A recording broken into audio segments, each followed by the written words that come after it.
Chapter 339. This old man really wants to use the rest of my time to compensate Shina, but the heavens don't follow my wishes. King Lolan's secret letter has arrived and that old geezer insists on sending Shina to Lulan. What should I do? On the second day after Chushi woke up, he received King Lolan's secret letter. Although the words were tactful, the meaning was clear. First, Chu Morshin was King Lolan's prospective son-in-law.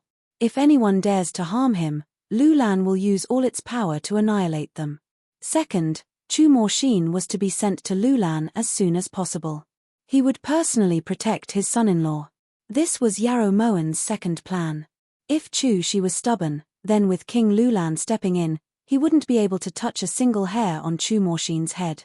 Thus, Yarrow Moen had put in a lot of effort when it came to Chu Morshin. Something like that happened. Yarrow Moen's expression was calm and her eyes were filled with shock. This old man won't pursue the matter of who sent this to King Lolan's ears, but if anyone can keep Shina by my side, this old man will be eternally grateful. Chushi could naturally guess who the instigator was, so the one who started the trouble had to end it. What does King Shu mean by saying this? Yarrow Moen was unhappy. Was she afraid of pursuing the matter? These words were a threat. It means that Empress Chu is wise and resourceful. If you can help this old man resolve this problem, this old man will definitely make a choice between Yi Junqing and Yi Hongyi. Chushi's words were clear and straightforward. In his opinion, Yarrow Moen wouldn't be able to resist this kind of temptation. King Shu is looking down on Moen.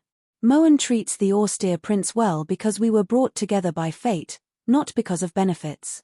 If Moen agrees to King Shu today, who knows how Moen will be able to face the austere prince in the future. Moen still has matters to attend to, so I won't keep you company.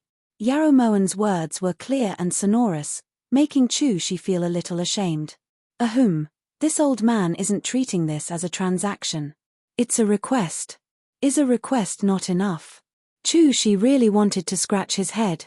As the monarch of a country, he had always been swift and decisive. When had he become so subservient? If it's a request, then Moen is willing to give it a try. However, Moen doesn't dare to guarantee success or failure. Yarrow Moen had no intention of sitting down, so Chushi couldn't force her. Then I'll try my best.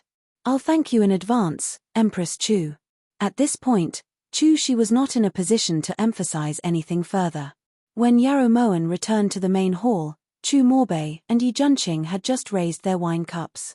Although the two of them didn't talk much, they had a deep understanding of each other. Now that they were drinking together, they seemed to appreciate each other. Yarrow Moen returned to the main hall and exchanged a few words with Chu Morbei before returning to Ji Province with Yi Junqing. The next day, news came from the Golden Gate that the Shu army had retreated last night, leaving only Bailey Howren to guard the city. Furthermore, they had opened up trade between the Golden Gate and Mengyuan. Ever since Yi Junqing had raised the flag in Mengyuan, Chu Morbei had stopped all contact between Jinmen and Mengyuan. His intention was to deny that Mengyuan belonged to Yi Junqing. Now that he had reopened the trade route, it was a tacit agreement. What did you talk about with the King of Shu last night? Yi Junqing couldn't help but ask during breakfast. King Lolan's heart aches for his son-in-law, so he insisted on bringing Morshin to Lulan.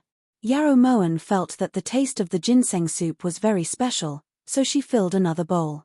What does this have to do with you? Were you the one who wrote to King Lulan? Yi Junqing suddenly understood. Indeed, with King Lolan's support, even she wouldn't dare to do anything to Chu Morshin. If Moen wasn't confident, why would she let Morshin go? Yarrow Moen smiled disapprovingly. So you promised the King of Shu to settle this matter? That's why he withdrew his troops. When Yi Junqing saw Yarrow Moen's radiant expression when she mentioned Chu Morshin, a trace of jealousy appeared in his heart. However, it was so faint that he didn't even realize it. Moen only said to try. She didn't promise him anything. Yarrow Moen felt that today's ginseng porridge had a hint of the fragrance of lotus leaves, which greatly increased her appetite. Your ambiguity is the worst. No wonder the King of Shu expressed his intentions so quickly. Yi Junqing harumphed and didn't pursue the matter. How is Guangning? She didn't believe that Cao Kuan and Ice Soul wouldn't react at all after such a huge commotion in Shu. I'm afraid they're going to be disappointed. This prince is guessing that they wanted to send troops at the same time as Great Shu so that Ji province would be attacked from both sides. However, Great Shu's withdrawal has truly surprised them, said Yi Junqing truthfully. Moan isn't worried about Cao Kuan. The main concern is Ice Soul. The iron-blooded army is a legend. The generals of the previous dynasty said that they were divine soldiers that descended from the heavens. We have to be on guard, said Yarrow Moan solemnly. Don't worry, this prince has galloped on the battlefield for so many years. This prince isn't someone to be trifled with, said Yi Junqing proudly. Ting Yu, today's ginseng porridge was pretty good. Later, reward those chefs for this consort. Yarrow Moan knew that the current Yi Junqing was no longer as dispirited as he was in Guan Osprey Palace. She no longer needed to plan too much for him. Perhaps it was time to let go. This servant obeys, replied Ting Yu respectfully. At the side, Ben Lei, who had been silent for a long time, finally spoke. Reporting to master, today's breakfast was made by Huan Kia. Ben Lei's voice was very low, as if he was afraid that his words would make Yarrow Moan unhappy. Why was Huan Kia in the guest house? Before Yarrow Moan could reply, Yi Junqing immediately lifted his eyes and looked coldly towards Ben Lei. This was something that old General Huan had begged this subordinate to do. He said that Huan Kia only needed to go to the guest house's back kitchen to make breakfast. At the time, this subordinate was standing guard in the kitchen. After Huan Kia finished making breakfast, this subordinate sent her out. At the time, Huan Heng had begged Ben Lei not to alarm Yi Junqing.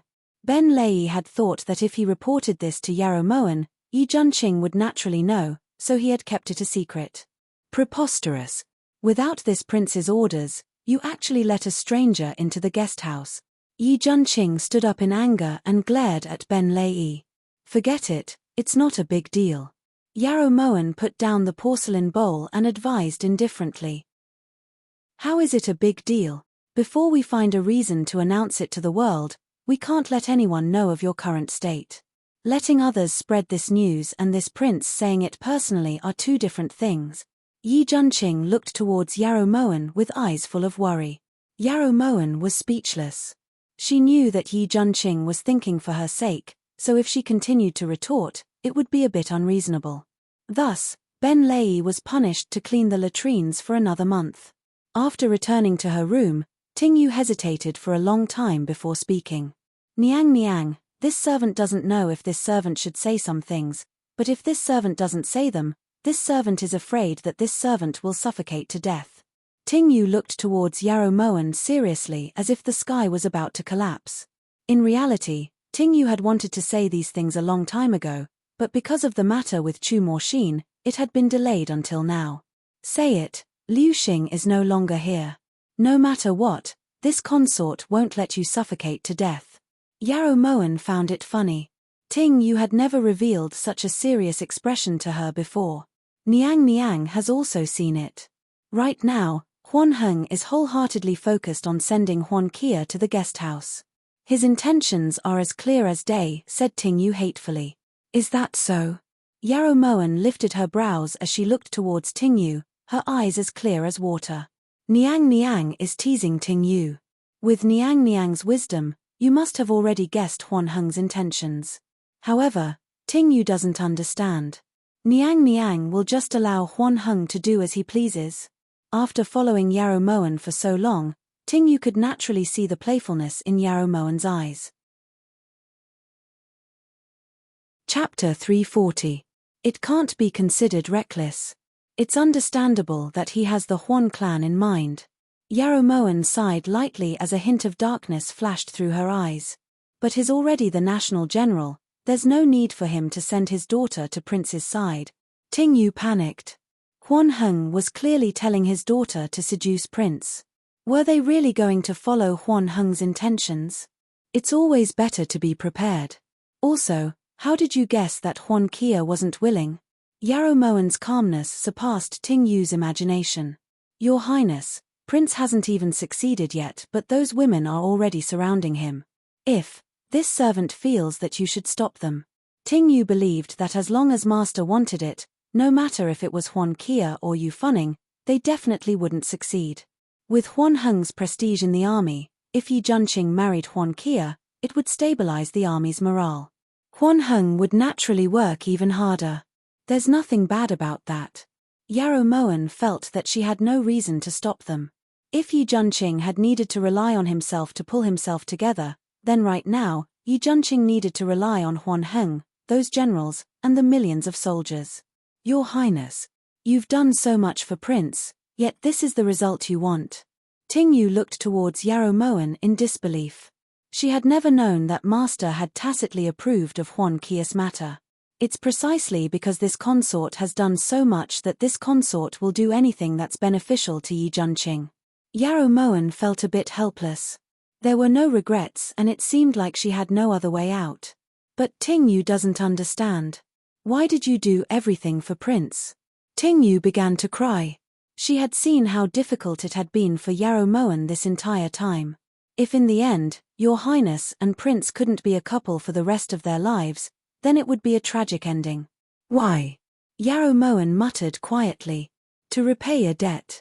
Because of Huan Kia's arrival, the atmosphere in the guest house instantly became strange. Yarrow Moen had no choice but to continue playing dumb. As for Yi Junqing, other than dealing with official business, he had to avoid Huan Kia's flattery. Yarrow Moen, was it you who had Ben Lei go find Huan Heng? After not seeing Yarrow Moen for 2 days, Yi Junqing couldn't even sleep well. He kept thinking about running to the back garden to see if that person was still there. Yeah. Yarrow Moen had no way of denying it. In the entire guest house, aside from Yi Junqing, she was the only one who could control lightning. Why? Why did you let Huan Kia stay in the guest house? Just as Yi Junqing was about to complain, Huan Kia suddenly appeared at the arched door of the back garden. Your Highness, you're here. Xiaya had a hard time finding you. There was a saying, rain after a long drought, meeting an old friend in a foreign land. It should have been a joyous thing, but now it seemed that some people were too hostile. Ah, isn't this the Empress? I haven't seen you for a while. Huan Kia only knew that Yi Junqing was using Yarrow Moen as a hostage, so it was easy to imagine her attitude towards Yarrow Moen. Consort Chen, were you also captured by him? Yarrow Moen put on an innocent expression as she looked towards Huan Kia in shock. Of course not, this young miss is Prince's honored guest. Huan Kia looked towards Yarrow Moen with disdain. She still hadn't forgotten who it was that had pushed her into the water. Yi Junqing, hurry and let Wana go. Wana wants to see His Majesty. Wana misses His Majesty. Yarrow Moen decided to ignore Huan Kia and just grabbed Yi Junqing's hand and shook it non-stop. Let go. Who allowed you to touch Prince? Why don't you take a look at how dirty your hands are? Before Yi Junqing could speak, Huan Kia suddenly slapped the back of Yarrow Moen's hand. The force was so strong that the back of Yarrow Moen's hand instantly turned red. Huan. Yi Junqing was just about to explode in anger when he saw Huan Kia sticking to him like dogskin plaster. Your Highness, Kia has prepared a table full of your favorite dishes. Kia will accompany you back so you won't have to stay here and bicker with an idiot. Huan Kia acted as if she didn't see the darkness in Yi Junqing's eyes and continued to tug at him. This prince isn't hungry. As Yi Junqing said this, he abruptly shook off Huan Kia's hand and turned to walk towards the study. If it weren't for the fact that Yarrow Moen had secretly kicked him, he would definitely let Huan Kia know that she had hit the wrong person. When Huan Kia saw that Yi Junqing was leaving without looking back, she didn't dare to chase after him. She could only turn around angrily to look at Yarrow Moen. It's all your fault, you vixen. Didn't your older sister cause enough harm to Prince in the past? Now look, after one dies, another one comes. You idiot, if you dare to bother Prince again, just watch how I'll take care of you. Warned Huan Kia. This servant asks Your Highness Consort Chen to pay attention to your own status. Ting Yu couldn't take it anymore and stepped forward to retort. Pa. This young miss doesn't care about Your Highness Consort Chen's status. This young miss is currently the only daughter of Prince Su's subordinate country general, Huan Heng. Also, you're just a servant girl, What are you acting all high and mighty for in front of this young miss? Don't forget that you're all prisoners. Huan Kia looked towards Tingyu with disdain. You. Tingyu's eyes were spitting fire. Ever since she came to Mengyuan, Mistress had never been bullied like this. The king of Shu was formidable and Mistress wasn't at a disadvantage. Now that Huan Kia was belittling her like this, Tingyu naturally felt it was unfair. Huan Kia, don't be too pleased. Once Wna sees His Majesty, I'll definitely tell His Majesty that you bullied me. Yarrow Moen took this opportunity to pull Tingyu back to prevent Tingyu from making a big fuss. Ha! See that muddle-headed monarch? Alright, there'll be a time when you two meet. Huan Kia glanced at Yarrow Moen with disdain before turning to leave. Under the sunlight, her figure was like a proud hen. Only when Huan Kia was far away did Tingyu turn to look towards Yarrow Moen. Your Highness, you're just going to let her bully you like this? Tears welled up in Tingyu's eyes and her voice sounded like she was about to cry. Forget it, it's not like I lost a piece of flesh, so what's the point of bickering with her? Yarrow Moen originally wanted to lecture Tingyu, but when she saw how Tingyu looked like she was about to cry, she swallowed those words back into her stomach. There was a saying that those who accomplish great things shouldn't bother with trifles. Her current forbearance could be exchanged for Huan Heng's loyalty on the battlefield, so it was worth it. Right at this time, Ben Lei suddenly ran over.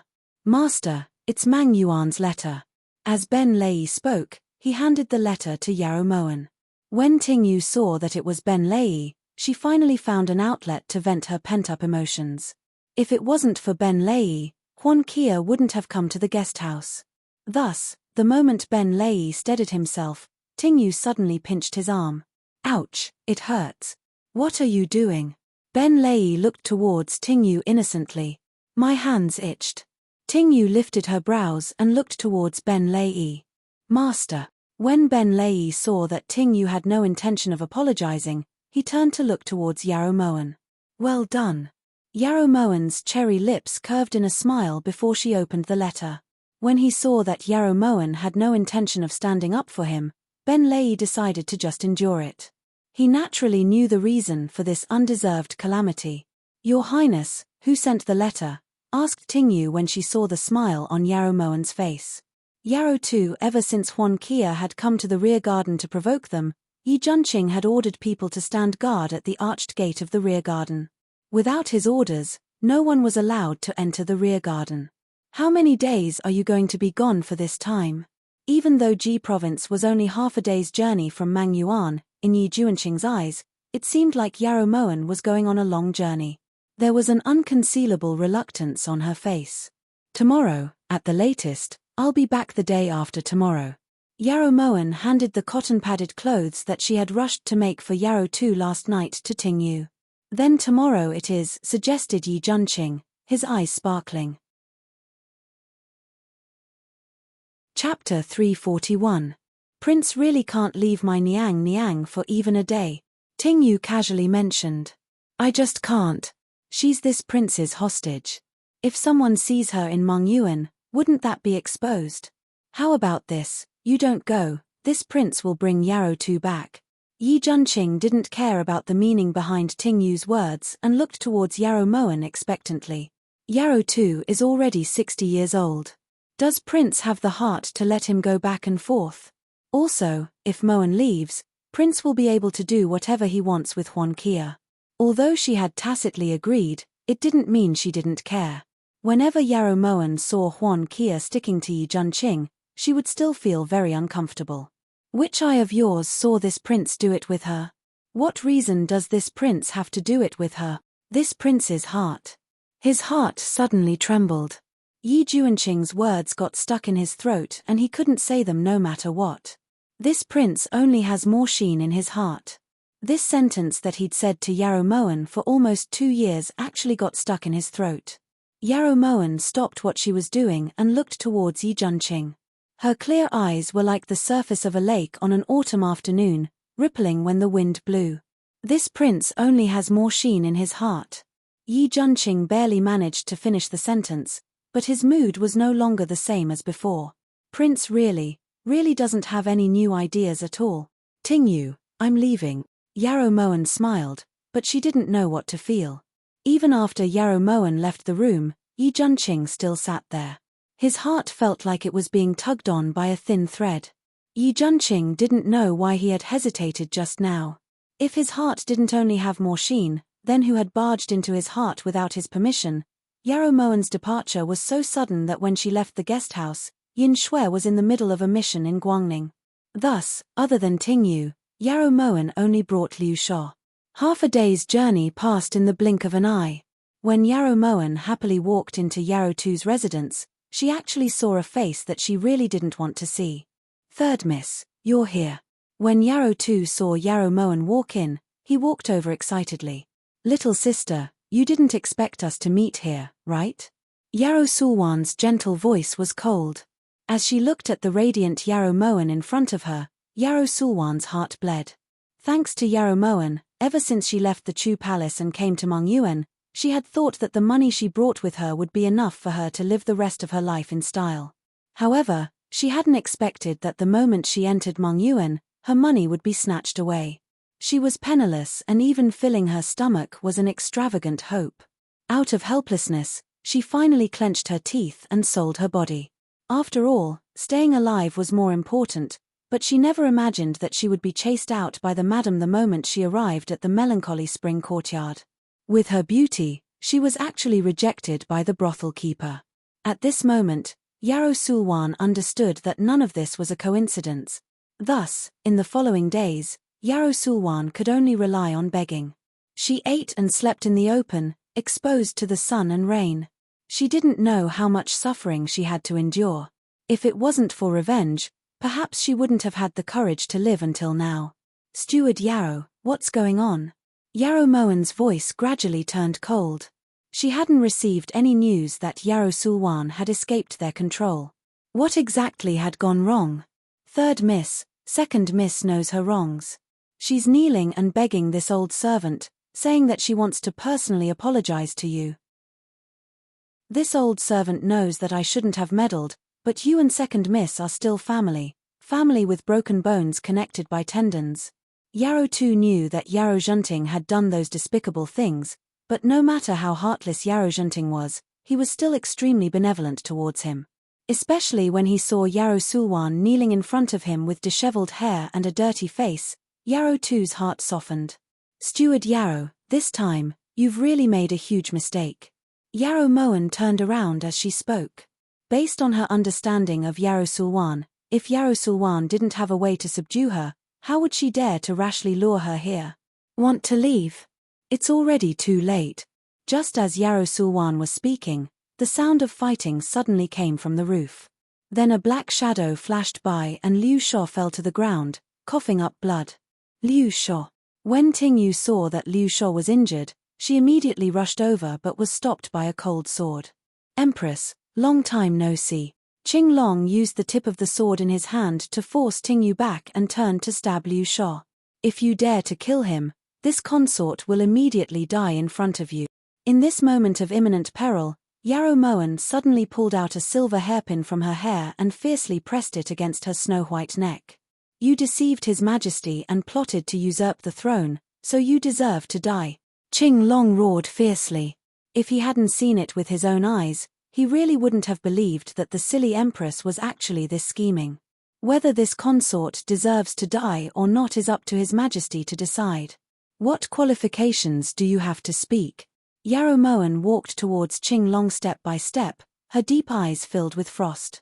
"You. Who are you people?" "Third miss." Yarrow too was scared silly by everything in front of him. He staggered in front of Yarrow Moen. "Steward Yarrow.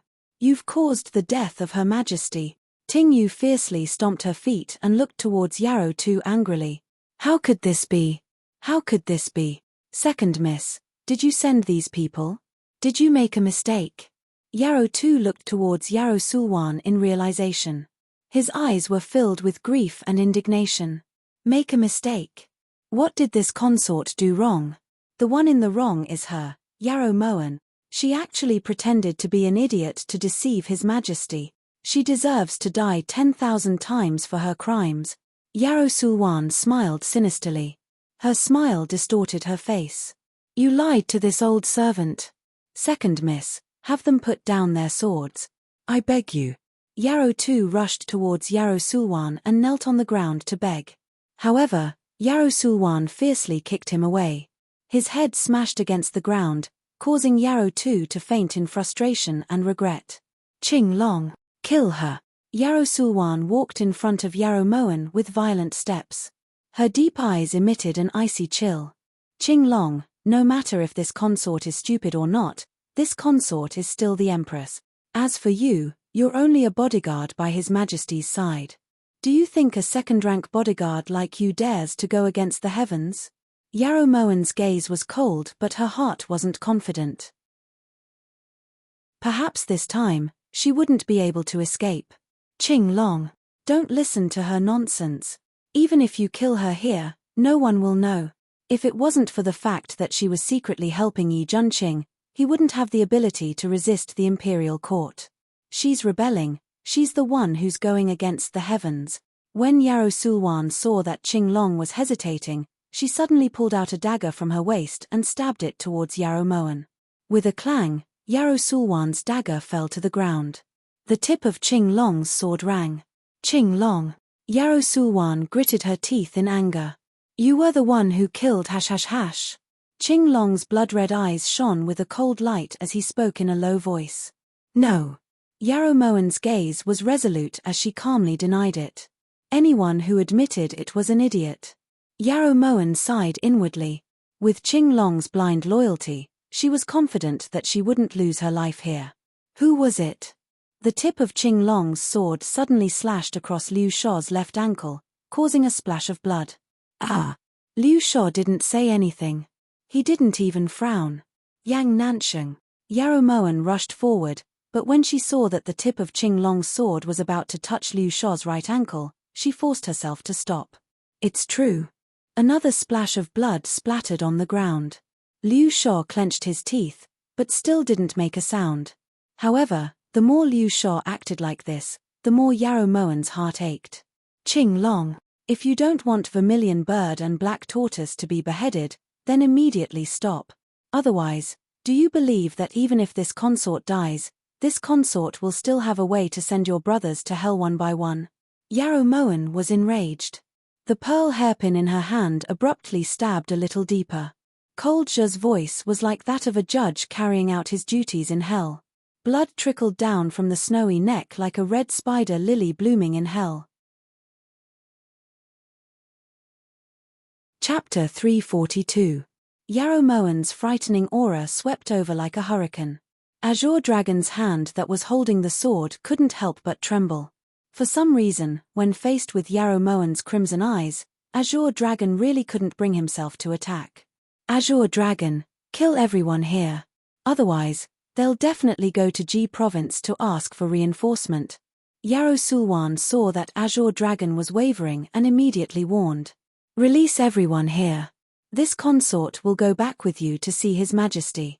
If he hadn't seen it with his own eyes, His Majesty would never believe that the woman he dotes on the most isn't an idiot. Azure Dragon, this consort will give you a chance now. Once this consort dies, do you believe that His Majesty will go crazy? Yarrow Moen's cold voice seemed to have a bewitching power. Azure Dragon hesitated for a moment, then actually didn't try to harm Liu Shao. In order to personally see Yarrow Moen's tragic end, Yarrow Sulwan fearlessly agreed to return to Chu Palace with Azure Dragon. Yarrow Moen only let go of the hairpin after walking for an hour. She believed that Ting Yu had already sent Liu Shao and Yarrow Tu to a safe place within this hour. The moment Yarrow Moen let go of the hairpin, Azure Dragon suddenly attacked and Yarrow Moen fainted. In Ji Province's guest house, Yi Junqing accepted the Longjing tea Huan Kia had made and barely managed to take a sip. It was tasteless. Right at this time, Ben Lei suddenly ran in from outside. Prince, it's Mang Yuan's secret letter. As Ben Lei spoke, he handed the letter to Yi Junqing and took the teacup that Yi Junqing impatiently handed over. At the side, Huan Kia clearly didn't know what was good for her and walked forward to read the letter in Yi Junqing's hands. This prince still has official business to attend to. If Miss Huan doesn't have any urgent matters, why don't you go back and rest? Yi Junqing deliberately put away the letter and looked towards Huan Kia. Since Prince has matters to attend to, then Kia won't disturb you any further. Kia will go to the kitchen to prepare dinner for Prince. Huan Kia backed away awkwardly and walked out of the main hall. Once Huan Kia was far away, Yi Junqing finally opened the letter. However, when he saw the contents, his face paled and he shot out like an arrow released from a bow. Your Highness, what happened? Ben Lei hadn't expected that Yi Junqing would have such a big reaction. He immediately rushed out of the main hall, but there was already no trace of Yi Junqing. In the Mengyuan Inn, Ting Yu wept bitterly as she bandaged Liu Shao's wounds. I'm sorry. These were the first words that came out of Liu Shao's mouth ever since he returned from Yarrow Tu's residence. As a hidden guard, it was already a dereliction of duty that he wasn't able to protect his master. If it wasn't for Yarrow Moen risking her life to keep him alive, he would definitely commit suicide to atone for his sins. However, his master had expended so much effort to keep him alive. If he were to die just like this, who would he be able to face? It's not your fault, it's all that bastard Yarrow Sulwan. She was the one who caused her ladyship to be captured. But what should we do now? Ting Yu was sobbing so hard that her voice could not be heard. Her tears fell onto the wound that was wrapped in white cloth. At that moment, Yarrow Tu, who was unconscious on the other bed, finally woke up. Third Miss. Where is Third Miss? Yarrow Tu struggled to get up, his turbid eyes staring straight at Ting Yu. Right at this moment, the door was suddenly pushed open and Yi Junqing rushed in. He was dressed in azure robes and his handsome face was as pale as a sheet. What exactly happened? How could Moen have been kidnapped? Who did it? Yi Junqing's icy voice was filled with extreme anger as he walked over to Liu Shao's bed.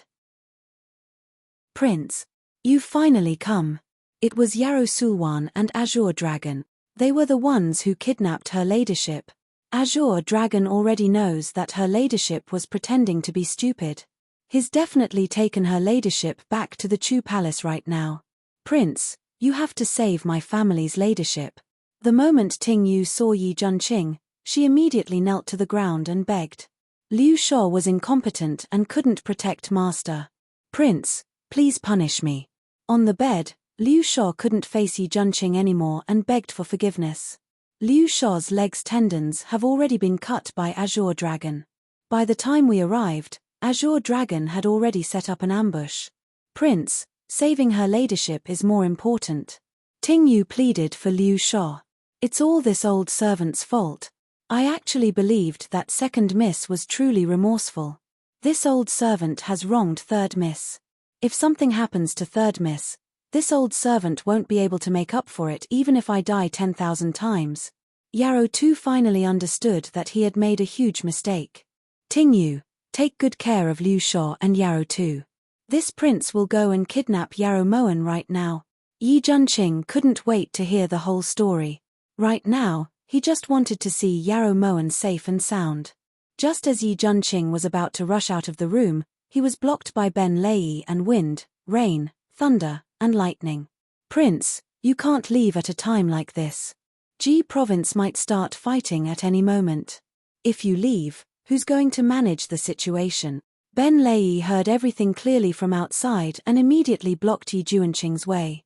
Scram! Yi Junqing's eyes were bloodshot as he punched Ben Lei's chest. Prince, we'll go and save master. Prince, you absolutely can't leave Ji province. If anything happens to you, it would be a waste of master's effort. Seeing that Ben Lei was coughing up blood, wind, rain, thunder, and lightning immediately knelt in front of Yi Junqing and consoled him. Everything Yarrow Moen has done for this prince knows better than any of you. She only wanted this prince to succeed, but if this country can't be shared with her, then what's the point of this prince guarding it alone? Revenge is important, but what's more important is to cherish those in front of me.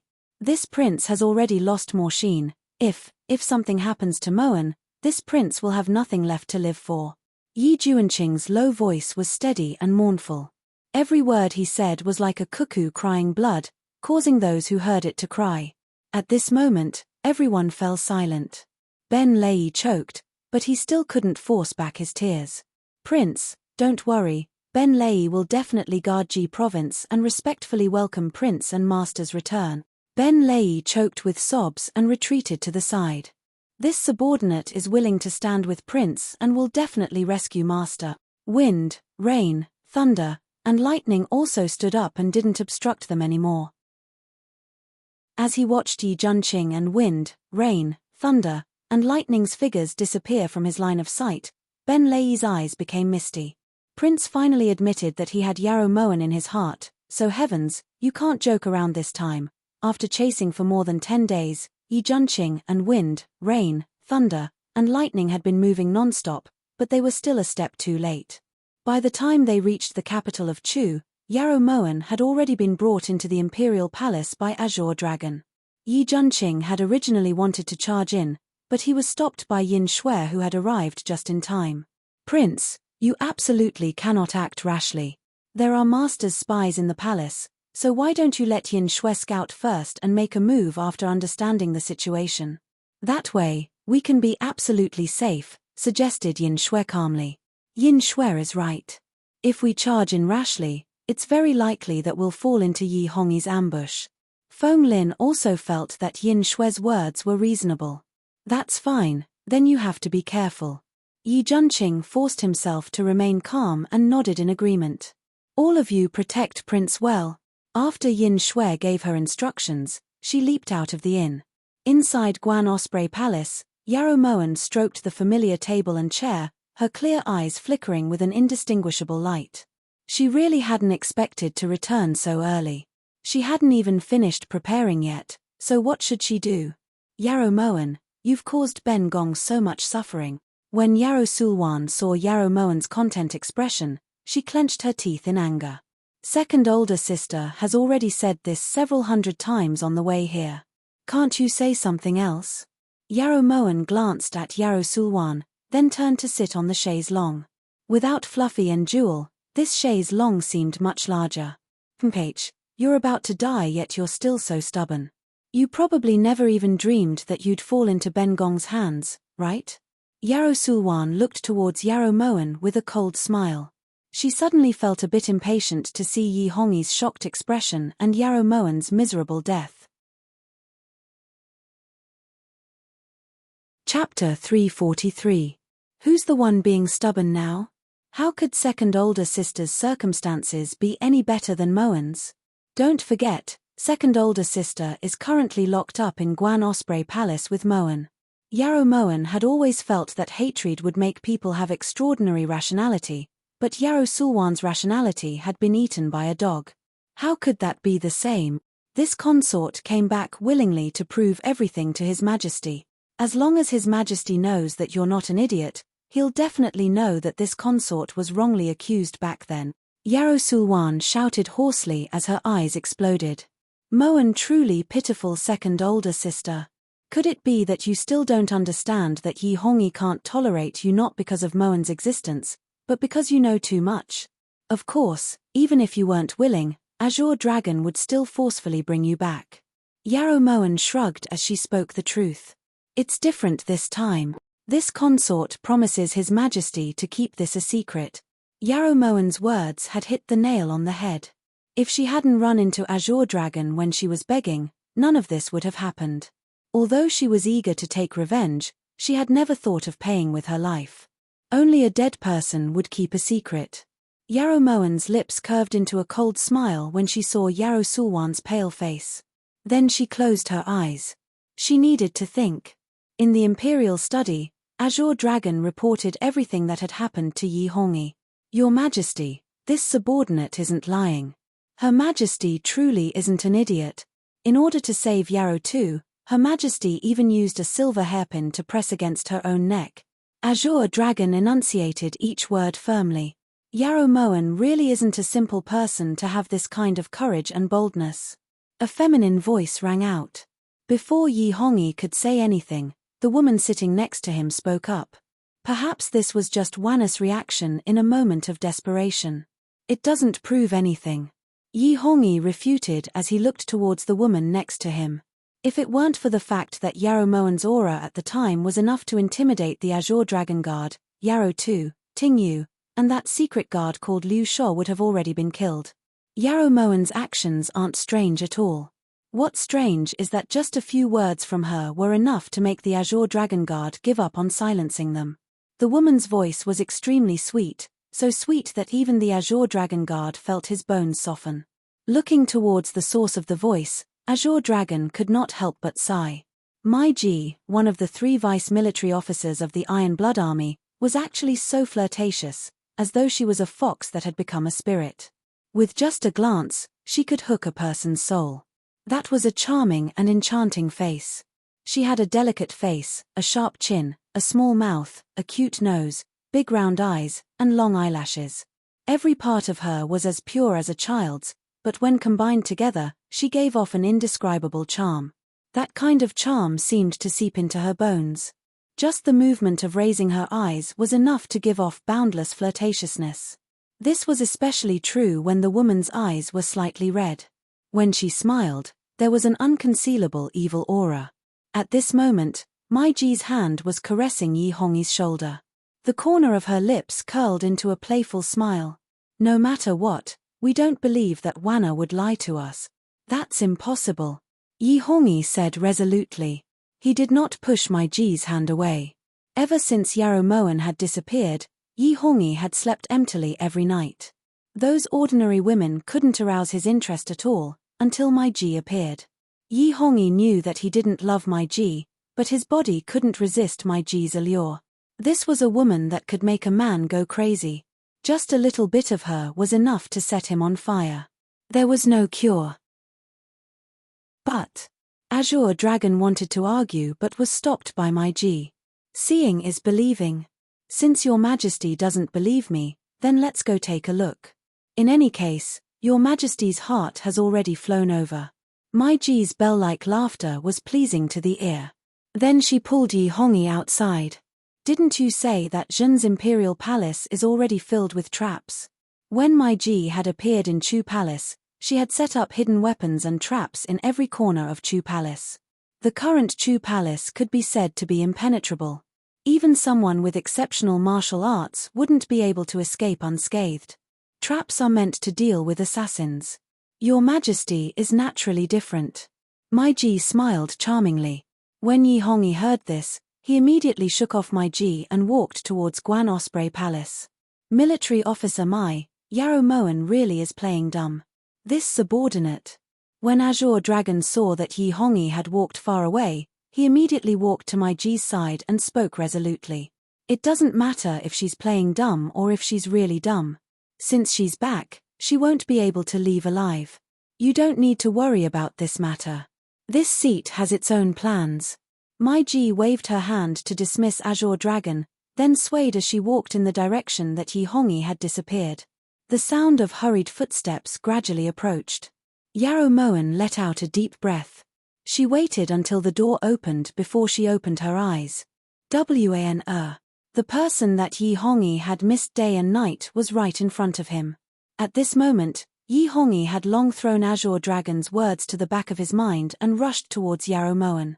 Your Majesty, misses you so much. After thinking about it on the way here, Yarrow Moen felt that even if she died, she wouldn't admit to playing dumb. As long as she didn't say anything, no matter how many witnesses there were, it wouldn't matter, especially since both Yarrow Sulwan and Azure Dragon had a reason to frame her.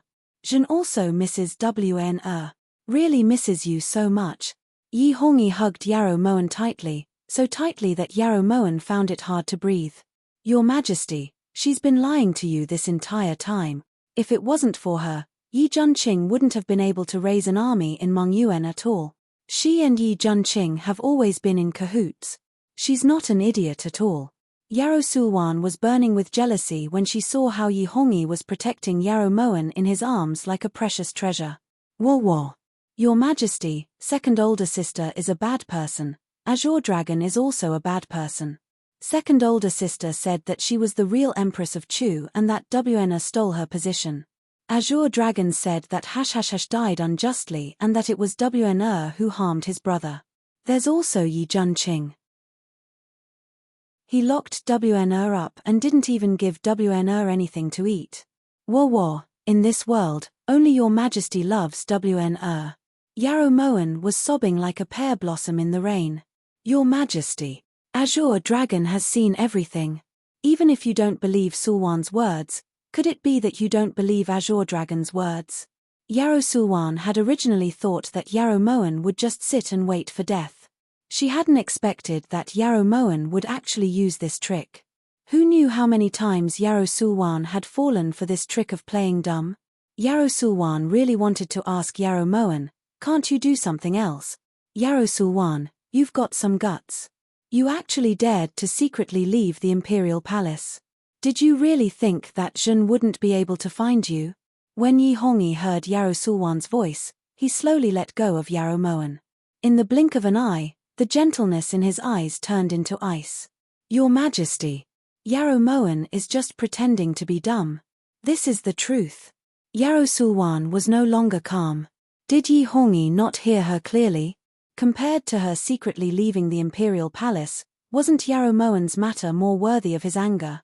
Come. Drag Yarrow Sulwan out and beat her to death. Yi Hongyi had hated Yarrow Sulwan to death since a long time ago.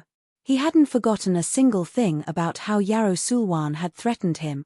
Now that Yi Junqing was rebelling, even if any rumors were to spread, he could push all the blame onto Yi Junqing. Your Majesty.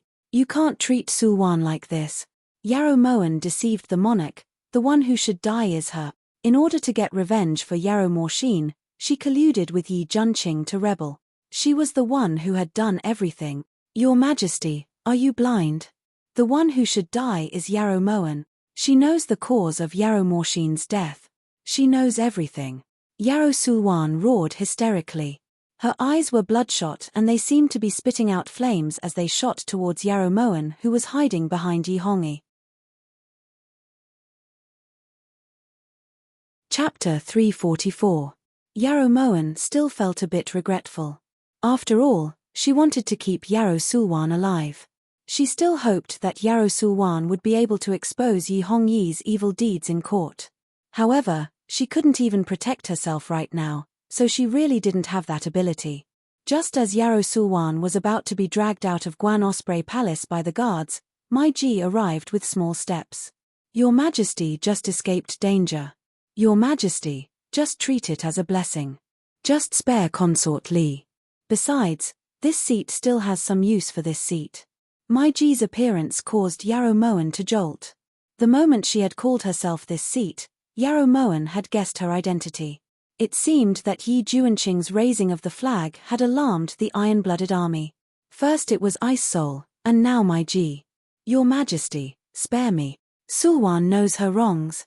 But Sulwan is truly thinking for your Majesty's sake. Yarrow Moen. Yarrow Sulwan refused to give up. She didn't know how to prove that Yi Hongyi wouldn't believe that Yarrow Moen wasn't a fool. Your Majesty Consort Li is truly insensible. Your Majesty and the Empress have reunited after such a short time, yet you're spoiling the mood. This seat seemed to have heard you insult His Majesty for being blind. TSK. This is your fault. Sometimes, when you say the wrong things, you have to be punished. Mai Ji had just finished speaking when a cold light shot out of her fingertip towards Yarrow Sulwan's left eye. At almost the same time, Yarrow Sulwan let out a miserable cry and fell to the ground. It hurts. WN is so scared. When Yarrow Sulwan's left eye continued to bleed and she cried out in pain, Yarrow Moen dove into Yi Hongyi's embrace with tears in her eyes. Come. Hurry and carry Consort Li to the Imperial Hospital. Otherwise, Her Majesty Empress Phoenix's eyes will be sullied. Mai Ji's red lips curled up slightly. Her bewitching eyes seemed to inadvertently sweep across Yarrow Moen's terrified face.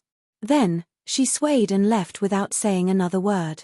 Yarrow Moen only came out of Yi Hongyi's embrace when the cries gradually faded away. Your Majesty, WN misses you so much. Yarrow Moen gently caressed Yi Hongyi's face as her clear eyes shimmered with tears. In the blink of an eye, the tears rolled down. WN do you know how Yarrow Morshin died? Yi Hongyi couldn't help but reach out to wipe away the moisture on Yarrow Moen's face, but his voice was incomparably cold. Yarrow Sulwan's words echoed in his ears. Adding on Azure Dragon's certainty, he he suddenly felt a bit uncertain. Was the Yarrow Moen in front of him really not an idiot?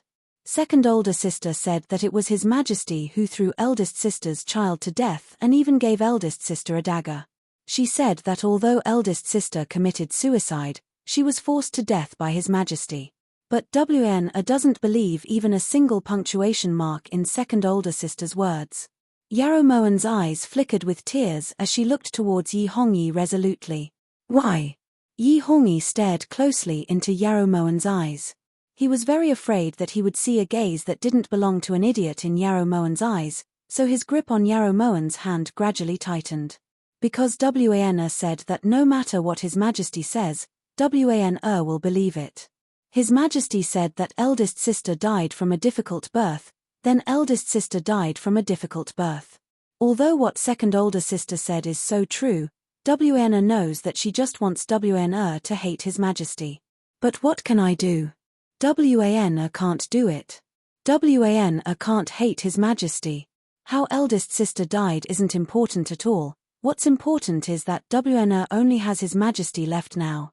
Yarrow Moen felt like she was going to vomit. If she didn't forcefully hold it in, she probably would have vomited even her stomach. Jean only has you left now. Yi Hongyi dispelled the grudge in his heart and abruptly pulled Yarrow Moen into his embrace, burying his head into her snow-white neck. When Yin Shui returned, her left arm was already soaked in blood. Her body was ice-cold and her face was as pale as paper. Yin Shui, why is it like this? What happened? Feng Lin helped Yin Shui onto the seat first. Yu then pulled open Yin Shui's sleeve and shockingly saw that there were 3 bloody holes as thick as fingers on Yin Shui's left arm. However, there was no sharp blade inside. It's an icicle and it's already melted. Fortunately, there was only some ordinary poison mixed in, otherwise I probably wouldn't have been able to return. But don't worry, Master is fine. He's currently in Guan Osprey Palace. Yin Shui's lips were so dry that blood was seeping out. Her voice was extremely weak. Icicle? With your abilities, you couldn't dodge a hidden weapon? Yi Junqing frowned as he looked towards Yin Shui in disbelief. Prince doesn't know this, but the number of people who can use icicles as a hidden weapon can be counted on one hand. Among them, the most impressive is the Silver Dragon Old Man. As Yin Shui spoke, Yu had already finished dressing his wound. A god-level character, no wonder even Yin Shui couldn't dodge it. When Lei Ting heard this, his brows furrowed deeply. But if that old man had lived until now, he'd be at least 150 years old, right? Lei Ting expressed his doubts. So Yin Shui is certain that the person who set up the icicle formation in the Imperial Palace wasn't the Silver Dragon Old Man. Yin Shui's words caused everyone to wipe at their sweat. Wasn't that obvious? But it was definitely the Silver Dragon Old Man's last disciple, Mai Ji. Yin Shui's expression was solemn. Then what do you mean? Yi Junqing looked towards Yin Shui as he asked worriedly. The Silver Dragon Old Man is known as the leading expert in hidden weapons. Even the Tang sect can only look up to him in the dust. The thing he's most proud of in his life is the icicle formation. Now that Mai Ji has set up this formation in the Chu Palace, even if the Yin clan's old patriarch comes out, he still wouldn't be able to break through, much less Yin Shui. Yin Shui wasn't exaggerating. If it wasn't a god-level character, how could they have entered the godlike Iron Blood army? Everyone fell silent. This meant that saving Yarrow Moen was as difficult as ascending to the heavens. No matter how difficult it is, this prince must save Yarrow Moen. Yi Junqing naturally understood Yin Shui's meaning, but how could he give up? Prince, don't be impatient. Actually, Yin Shui has thought of a method, but I just don't have absolute confidence. Yin Shui hesitated for a moment, then continued. At the time, Yin Shui was by Master's side, so she knew that Eunuch Ju, who was in charge of selecting palace maids from outside the palace, was Master's trusted aide. Master owed him a great favor, so it wouldn't be difficult to send someone in, said Yin Shui seriously. I'll go. When Yu heard this, she spoke up bravely. That's not appropriate. The layout of the Imperial Palace is complex. If we want to get close to Master, we'll need to avoid Mai Ji's spies and investigate the layout of the icicle formation. We'll need to be very familiar with the layout of the palace. I'll go, said Yin Shui resolutely. But your injuries won't heal for at least 7 to 8 days. Yu objected. You guys don't need to say any more. This prince will go. Yi Juanqing's words shocked everyone. At the side, Yu cautiously reminded him, Prince, it's the palace maids. On the third day after returning to Guan Osprey Palace, Yarrow Moen already felt that the situation wasn't good. There were several times when she quietly called out to Yin Shui from the inner chambers, but no one answered. According to Yarrow Moen's analysis, Yin Shui should have received the news the day she was kidnapped. If there were no accidents, Yin Shui should have appeared in Guan Osprey Palace by now. However, there was no movement at all. The most likely reason was that Chu Palace was heavily guarded and Yin Shui couldn't get in. As for whether or not she was playing dumb, no one bothered to investigate. Only Yi Hongyi would occasionally come to Guan Osprey Palace to take a look. Yarrow Moen felt that she wasn't in any danger for now, so she didn't think too much about it and just focused on entertaining herself. For Yarrow Moen, the most enjoyable place was Pure Flowers Palace.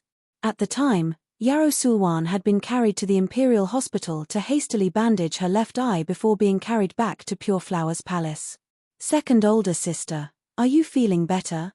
When Yarrow Moen arrived, Yarrow Sulwan was lying on the bed in a light sleep. As the saying goes, a dragon swims in shallow waters, a tiger falls to level ground.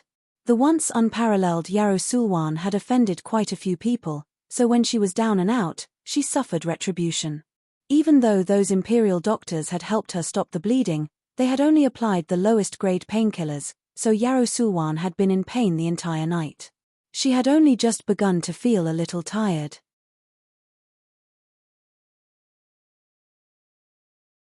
Chapter 345.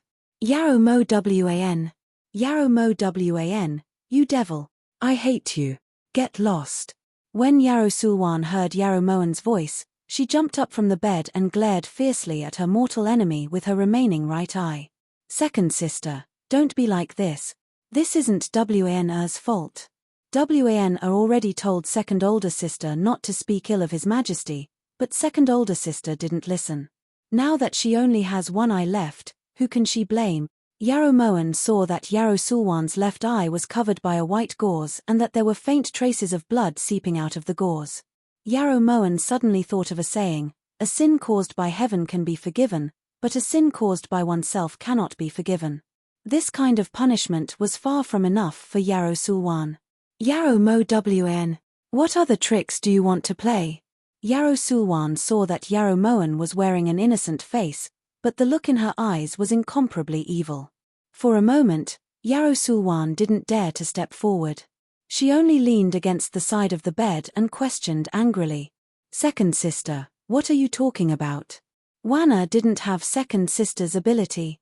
When it came to tricks, who could beat second sister? 7-colored fish.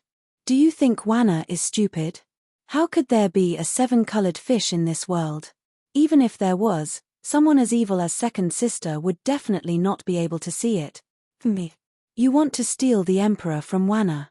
Unfortunately, the emperor only likes Wanna and doesn't even look at you. Without Yin Shui secretly keeping an eye on her, Yarrow Moen naturally didn't dare to be as unbridled as she was in the past. Even so, she still had a way to infuriate Yarrow Sulwan. Get lost. Get out.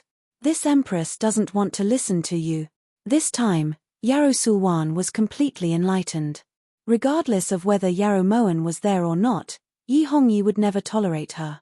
From the moment she carried Zhong'e into the cold palace and personally saw Yi Hongyi throw Zhong'e to death, Yi Hongyi couldn't tolerate her anymore. Second sister, don't be so harsh. Wan has legs. Since second sister doesn't like it, then Wan will leave. Yarrow Moen shrugged. When she turned around, she deliberately glanced at Yarrow Sulwan with a mysterious light in her eyes and her lips curved into a strange smile. Morshine. Yarrow Morshine. Ha, are you mocking me? You have no right to laugh at me, you're already dead. But this empress is still alive. Scram. Yarrow Sulwan suddenly grabbed the glass lampshade and threw it in the direction Yarrow Moen had left in. When she heard the roars coming from Pure Flowers Palace, Yarrow Moen couldn't help but shake her head. One eye really did affect her vision. Since her goal had been achieved, Yarrow Moen didn't stay for long. She strolled around to the imperial garden. What astonished Yarrow Moen was that not a single chrysanthemum had bloomed. If she remembered correctly, the imperial garden should have been full of chrysanthemums by this time in the past. Frost. Yarrow Moen subconsciously walked into the garden. She discovered that the chrysanthemums in the garden were all in buds and covered in a layer of white frost. The weather has been sunny recently, so where did the frost come from? Just as Yarrow Moen was hesitating, she suddenly heard a familiar clamor coming from nearby. All of you better be careful. This is the imperial garden. Every blade of grass and tree here is more valuable than your life. Who knows, the one you damaged might be the treasure of one of the palace masters. When the time comes, you'll be beaten with a dozen sticks, and if it's more serious, you'll be skinned. Eunuch Jew's voice was especially easy to remember. That shrill voice was like stepping on a mouse's tail. When he shouted, it was so piercing that it hurt people's ears. At this moment, Eunuch Jew was reprimanding the palace maids he had just picked from outside the palace. The expression on his face was extremely exaggerated. After a while, Yarrow Moen suddenly got up and threw the quilt to the ground. She muttered angrily, "Yi Junqing, you idiot." Eunuch Jew naturally moved quickly. After noon, he brought the two new palace maids through the doors of Guan Osprey Palace. This old servant kowtows in salute to your Imperial Highness. When Eunuch Jew stepped into the main hall, Yarrow Moen was eating desserts out of boredom. "What are you two just standing there for? Hurry up and pay your respects to your Imperial Highness." Eunuch Jew bowed and flicked his sleeves at the two palace maids behind him. The two palace maids naturally didn't dare to tarry. Although their salutes were a bit out of practice, they were still extremely respectful. They don't seem to be the two that WNA chose. They're so ugly, there's no way WNA wants them. Yarrow Moen glanced at the two palace maids behind Eunuch Jew and suddenly felt that the desserts had a bitter taste that was extremely hard to swallow. Your Imperial Highness, don't just look at how ugly these two palace maids are. They're extremely meticulous. They'll definitely serve your Imperial Highness well. Eunuch Jew found it a bit difficult to speak. At the time, when Tai Nan had arrived at the new slave house, he had been referring to these two palace maids. Everyone in the palace knew that Tai Nan was Mai Ji's subordinate. Now that Mai Ji was in charge of everything in the palace, there was nothing Eunuch Jew could do. If you don't like them, then you don't like them. Make them leave. Eunuch Jew, your voice is so noisy. Yarrow Moen was unhappy, so she tossed away the desserts in her hands and got up to leave. However, to her surprise, one of the palace maids suddenly walked up to pick up the desserts and walked to Yarrow Moen's side. Your Imperial Highness, if you don't want this servant, then this servant can only be punished to the cold palace or the Shinjaku like those palace maids who made a mistake. This servant begs your Imperial Highness to show mercy. As the palace maid spoke, she knelt down in front of Yarrow Moen with a plop, tears streaming down her face.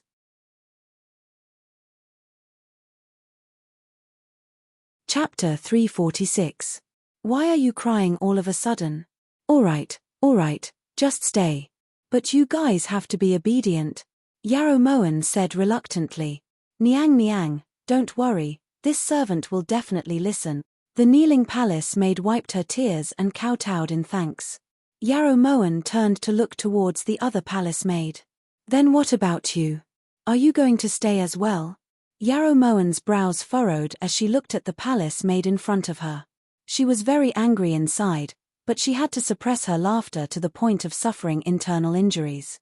This servant begs for Niang to have mercy. The palace maid lowered her eyes and bowed slightly. Then it'll be the two of you. What are your names? Yarrow Moen let out a long sigh, then walked over to the chair with great difficulty and sat down. Her stomach hurt, so her intestines were probably cramping from laughing too hard.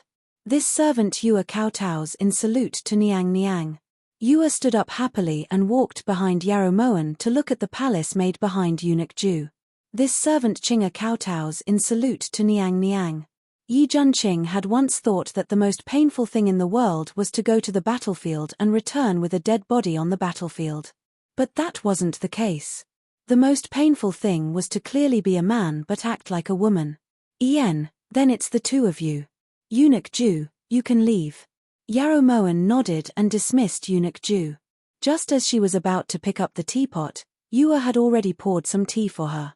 When Yi Junqing saw Eunuch Jew's figure disappear from Guan Osprey Palace, he straightened his back and walked over to Yarrow Moen. However, before he could say anything, Yarrow Moen sprayed tea all over him. Cough cough. This prince came to save you out of goodwill. What kind of attitude is this? When Yi Junqing saw that his clothes were still steaming, he couldn't take it anymore and his voice became much rougher. My apologies, I couldn't help it. Prince, can't you walk a bit more normally? Yarrow Moen coughed and forced herself to calm down. There's someone spying outside Guan Osprey Palace. Do you think this prince was willing? Yi Junqing maintained the posture of a palace maid, but his voice was clearly that of a man. This scene was truly strange, Yarrow Moen thought. So he can see people but not hear voices? Yarrow Moen lifted her brows as she looked towards Yi Junqing. Master is right. There's no one monitoring Guan Osprey Palace, and the martial arts of the person outside aren't at the level of being able to spy on us. Master doesn't have to worry, explained Yua calmly. That's good. Yua, no matter what method you use, escort this androgynous thing out of the Imperial Palace before tonight. Then have Yin Shui escort him back to Ji Province. Yarrow Moen knew that no one was eavesdropping, so she put on a stern expression and spoke solemnly. Who's a thing? Also, this prince is here to save you. If I don't save you, this prince won't leave, argued Yi Junqing. If it was in the past, Moen could play around with Prince, but not now. Moen can't play around with the lives of hundreds of thousands of soldiers in Ji Province. If something happens to Prince, have you thought about them? Who were they in Ji Province for? Then this matter is settled. Yarrow Moen stood up and turned to enter the inner room. Prince. Yua was put in a difficult position. She didn't expect that Yarrow Moen would be so resolute. There was no room for discussion at all. Stand guard outside. Yi Junqing took in a deep breath, then walked shyly towards the inner room. The originally solemn atmosphere was instantly warmed up by Yi Junqing's few steps. In the inner room, Yarrow Moen took off her pearl hairpin in a fit of pique and threw it heavily on the dressing table. The door creaked open. Yarrow Moen didn't need to turn around to know who it was. It was just like back in the Imperial Garden. She only needed to smell that familiar scent to know that Yi Junqing was inside. Prince, there's no need to say more. Moen has already decided on this matter. Yarrow Moen glanced at Yi Junqing in the mirror. He was pure, pleasant, and as beautiful as a flower. Even dressed as a palace maid, Yi Junqing could still be considered a beauty. This prince can do anything you want except for this matter. No matter what, this prince must get you out of here. Otherwise, this prince won't take a single step away. Yi Junqing was extraordinarily calm. His voice was like still water without a single ripple. You. Yarrow Moen abruptly stood up. When she turned around, she met Yi Junqing's deep and distant gaze. That gaze was pure and penetrating, filled with undisguised affection. Yarrow Moen's body trembled. She couldn't be more familiar with this gaze.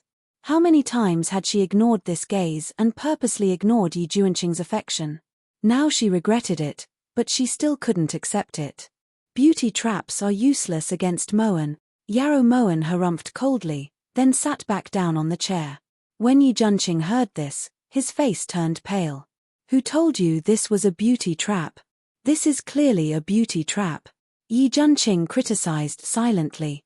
My Ji set up an ice cone formation in the rear palace. This formation is extremely tyrannical and Yin Shui was heavily injured when she charged through it. Even Han Genie might not be able to escape unscathed. Right now, we can only break this formation from the inside. This prince and Yua snuck in because we wanted to draw out a detailed map of this formation and find a way to break it. Yi Junqing didn't care if Yarrow Moen wanted to hear it or not. Yin Shui was injured. How is her injury? Yarrow Moen knew that something must have happened to Yin Shui and asked worriedly. Yin Shui's left arm was injured by a hidden weapon and the hidden weapon was poisoned. Fortunately, Yin Shui knows how to detoxify poison, so she's fine now. The day this prince and Yue entered the palace, Yin Shui had already rushed to Phoenix Feather Manor, said Yi Junqing truthfully. Even Han Genie couldn't escape unscathed, so why are you looking for Yang Nansheng? After hearing that Yin Shui was fine, Yarrow Moen finally relaxed. Thus, her attitude towards Yi Junqing turned cold once more. The heavens bestowed him with such a devilish face, he can't just waste it, said Yi Junqing seriously. When Yarrow Moen heard this, she was stunned and turned to look towards Yi Junqing. When did Prince become so insidious? I've been with a certain someone for a long time, so I've more or less been influenced. Yi Junqing was extremely modest. When Yarrow Moen heard this, her face darkened. Due to Yi Junqing's insistence, Yarrow Moen finally agreed to let Yi Junqing stay, but he had to listen to all orders. Inside the imperial study, Mai Ji's arms were currently wrapped around Yi Hongyi's neck. Her ample bosom was inadvertently rubbing against Yi Hongyi's back. Although she didn't like Yi Hongyi, she needed the power in Yi Hongyi's hands. Also, she had to admit that she was having a great time fighting with the man in her arms on the dragon couch. At this time, Tai Nan was walking in from outside. When he saw the scene in front of him, his heart clenched inexplicably, but his expression didn't change. Replying, Your Highness, this subordinate has already investigated the 2 palace maids that Yarrow Moen mentioned. There's nothing wrong with them. Tai Nan stood respectfully to the side as he reported. Kill them. Mai Ji straightened her body and swayed as she walked around the dragon table to stand in front of Tai Nan. Yes. Tai Nan accepted the order and was about to retreat when Mai Ji called him back. How are the 2 palace maids in Guan Osprey Palace? Replying, Your Highness, those 2 palace maids were personally assigned by Tai Nan. Tai Nan has also secretly observed them, but there's nothing wrong with them, replied Tai Nan truthfully. Understood, you can leave. Mai Ji waved her hand to dismiss Tai Nan. When she turned to look at Yi Hongyi's cold and emotionless face, she saw Yi Hongyi.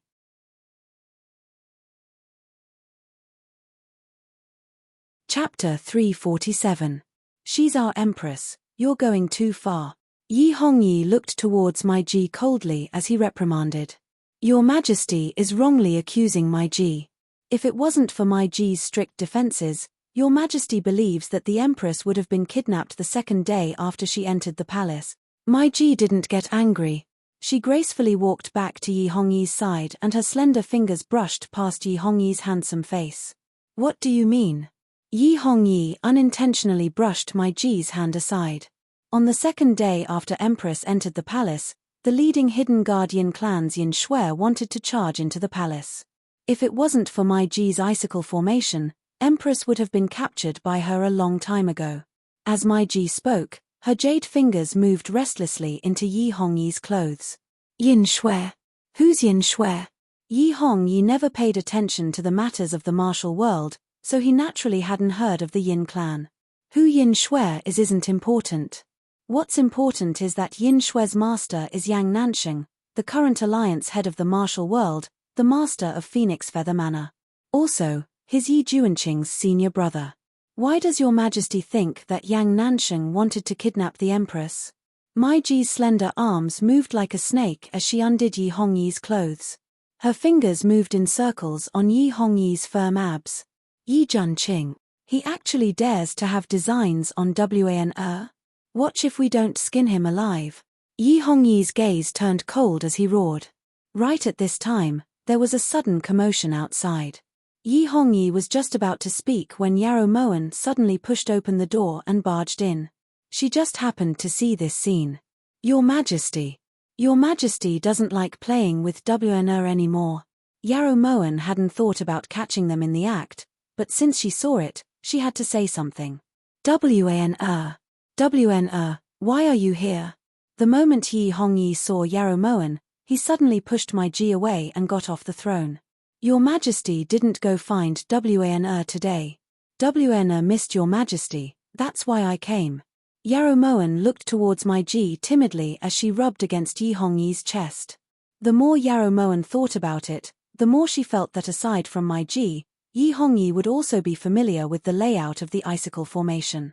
As long as she could get Yi Hongyi to accompany her for a few rounds, she believed that she would definitely gain something. I was careless. Let's go, I will accompany WN for a stroll. Even if Yarrow Moen was only an idiot, Yi Hongyi still felt his cheeks heat up, as if he had been caught in the act. Sure. Then does this older sister want to come along? Yarrow Mo WN blinked her clear eyes, but her voice was a little unwilling. She still has matters to attend to. Jin will bring you to the Imperial Garden. Yi Hongyi couldn't be bothered with my Ji right now and immediately walked away with Yarrow Moen. It just rained in the autumn. The snakes, insects, rats, and ants in the Imperial Garden are restless. Your Majesty, you have to take care of the Empress. My Ji didn't care. Her smile was incomparably charming. Yarrow Moen dragged Yi Hongyi around for almost an entire day before returning to Guan Osprey Palace. I'm so tired. Ching-er, come over and massage my legs. Yarrow Moen walked into the main hall before Yi Hongyi and sat down on the chaise lounge. She then called Yi Junqing over to massage her legs. This servant kowtows in salute to your Majesty. At the side, Yu obediently bowed to Yi Hongyi. You may rise. Are you new here? Serve the Empress well. If you serve her well, Jin will reward you. Yi Hongyi swept a glance at Yu, then sat down at the table. Wan Jin has accompanied you for an entire day. Your anger should have subsided by now, right? Yi Hongyi's eyes were filled with love and his voice was so gentle that water could be squeezed out of it. Wan isn't angry? Oh, your Majesty is referring to chrysanthemums. That's strange, chrysanthemums should bloom at this time every year, but why haven't there been a single one this year? Wan loves chrysanthemums the most, it's a pity I can't see them. Yarrow Moen lowered her eyes in disappointment. Chrysanthemums, chrysanthemums. Yi Hongyi looked towards Yarrow Moen in astonishment. He had always thought that Yarrow Moen would remember the scene in the Imperial study, but it turned out that he was just feeling guilty. But it doesn't matter.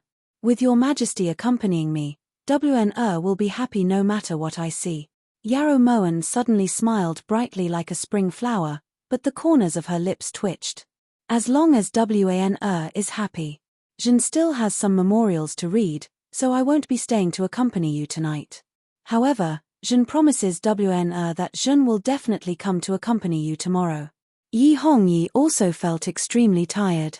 Adding on the fact that he had fought fiercely with my Ji last night, he probably didn't have the strength to satisfy Yarrow Moen right now. When Yarrow Moen saw Yi Hongyi's figure fade out of Guan Osprey Palace, she abruptly pulled back her legs. Does Prince think this is made of wood? It hurts. Yarrow Moen rubbed her legs as she looked towards Yi Junqing in annoyance. Yarrow Moen Yi Junqing stood up and looked towards Yarrow Moen with a serious expression. What? Asked Yarrow Moen angrily as she looked up. Putting aside whether or not you're good at anything else, you're just too talented at acting. After saying this, Yi Junqing walked out of the main hall without looking back. When facing Yi Hongyi, he really couldn't smile as brightly as Yarrow Moen. If it wasn't for the fact that his back was facing Yi Hongyi, he didn't know if he would be able to endure until Yi Hongyi left Guan Osprey Palace. Master, you're truly too wise. Prince's expression just now was truly frightening. Once Yi Junqing walked out of the main hall, Yu looked towards Yarrow Moen in admiration. It's already very rare that he was able to endure until Yi Hongyi left. Prepare a brush and paper for this consort. This consort wants to note down all the places that Yi Hongyi hasn't stepped into today. Yarrow Moen sighed in relief, then entered the bedroom with Yu. The late autumn wind blew into Pure Flower's palace, bringing with it a bone-chilling coldness. That slender figure stood in the wind, her long hair fluttering in the wind. It was so beautiful that it broke one's heart. However, when that figure turned around, all the beauty was like a mirror that had fallen to the ground, shattering into a complete mess. What do you want to do? Yarrow Sulwan's left eye was still covered by a white veil. At this moment, she was looking warily at the woman in green who had just walked in. In the entire Imperial Palace, the person that Your Highness Consort Li should be the least guarded against is my Ji. Mai Ji walked over to the table and elegantly folded the teacup. Her fair and slender fingers reached for the teapot, but the teapot was completely empty. There wasn't even any cold water inside. Your Highness Consort Li's days are a bit too miserable. Mai Ji helplessly put down the teacup and raised her charming eyes. You didn't come to drink water. If you have something to say, just say it. Yarrow Sulwan reflexively covered her left eye and couldn't help but retreat to the window. Exchanging an eye for a life, Your Highness has really picked up a great bargain. In reality, Mai Ji should be considered Your Highness's savior, said Mai Ji leisurely with a smile. This consort's death isn't worth pitying, but this consort isn't willing to see Yarrow Moen receive retribution with my own eyes. She's not an idiot at all. This was the only thing that Yarrow Sulwan had been conflicted about from start to finish. It seems that Your Highness Consort Li doesn't want to accept Mai Ji's favor. Then forget it. Mai Ji got up to leave but was stopped by Yarrow Sulwan. What do you want me to do? Yarrow Sulwan knew that this time, she really was at the end of the road. Other than death, she couldn't think of a better ending. However, even if she died, she wouldn't let Yarrow Moen off. Straightforward. I want to know the relationship between Yang Nansheng and Yarrow Moen. Mai Ji returned to her seat and looked towards Yarrow Sulwan solemnly.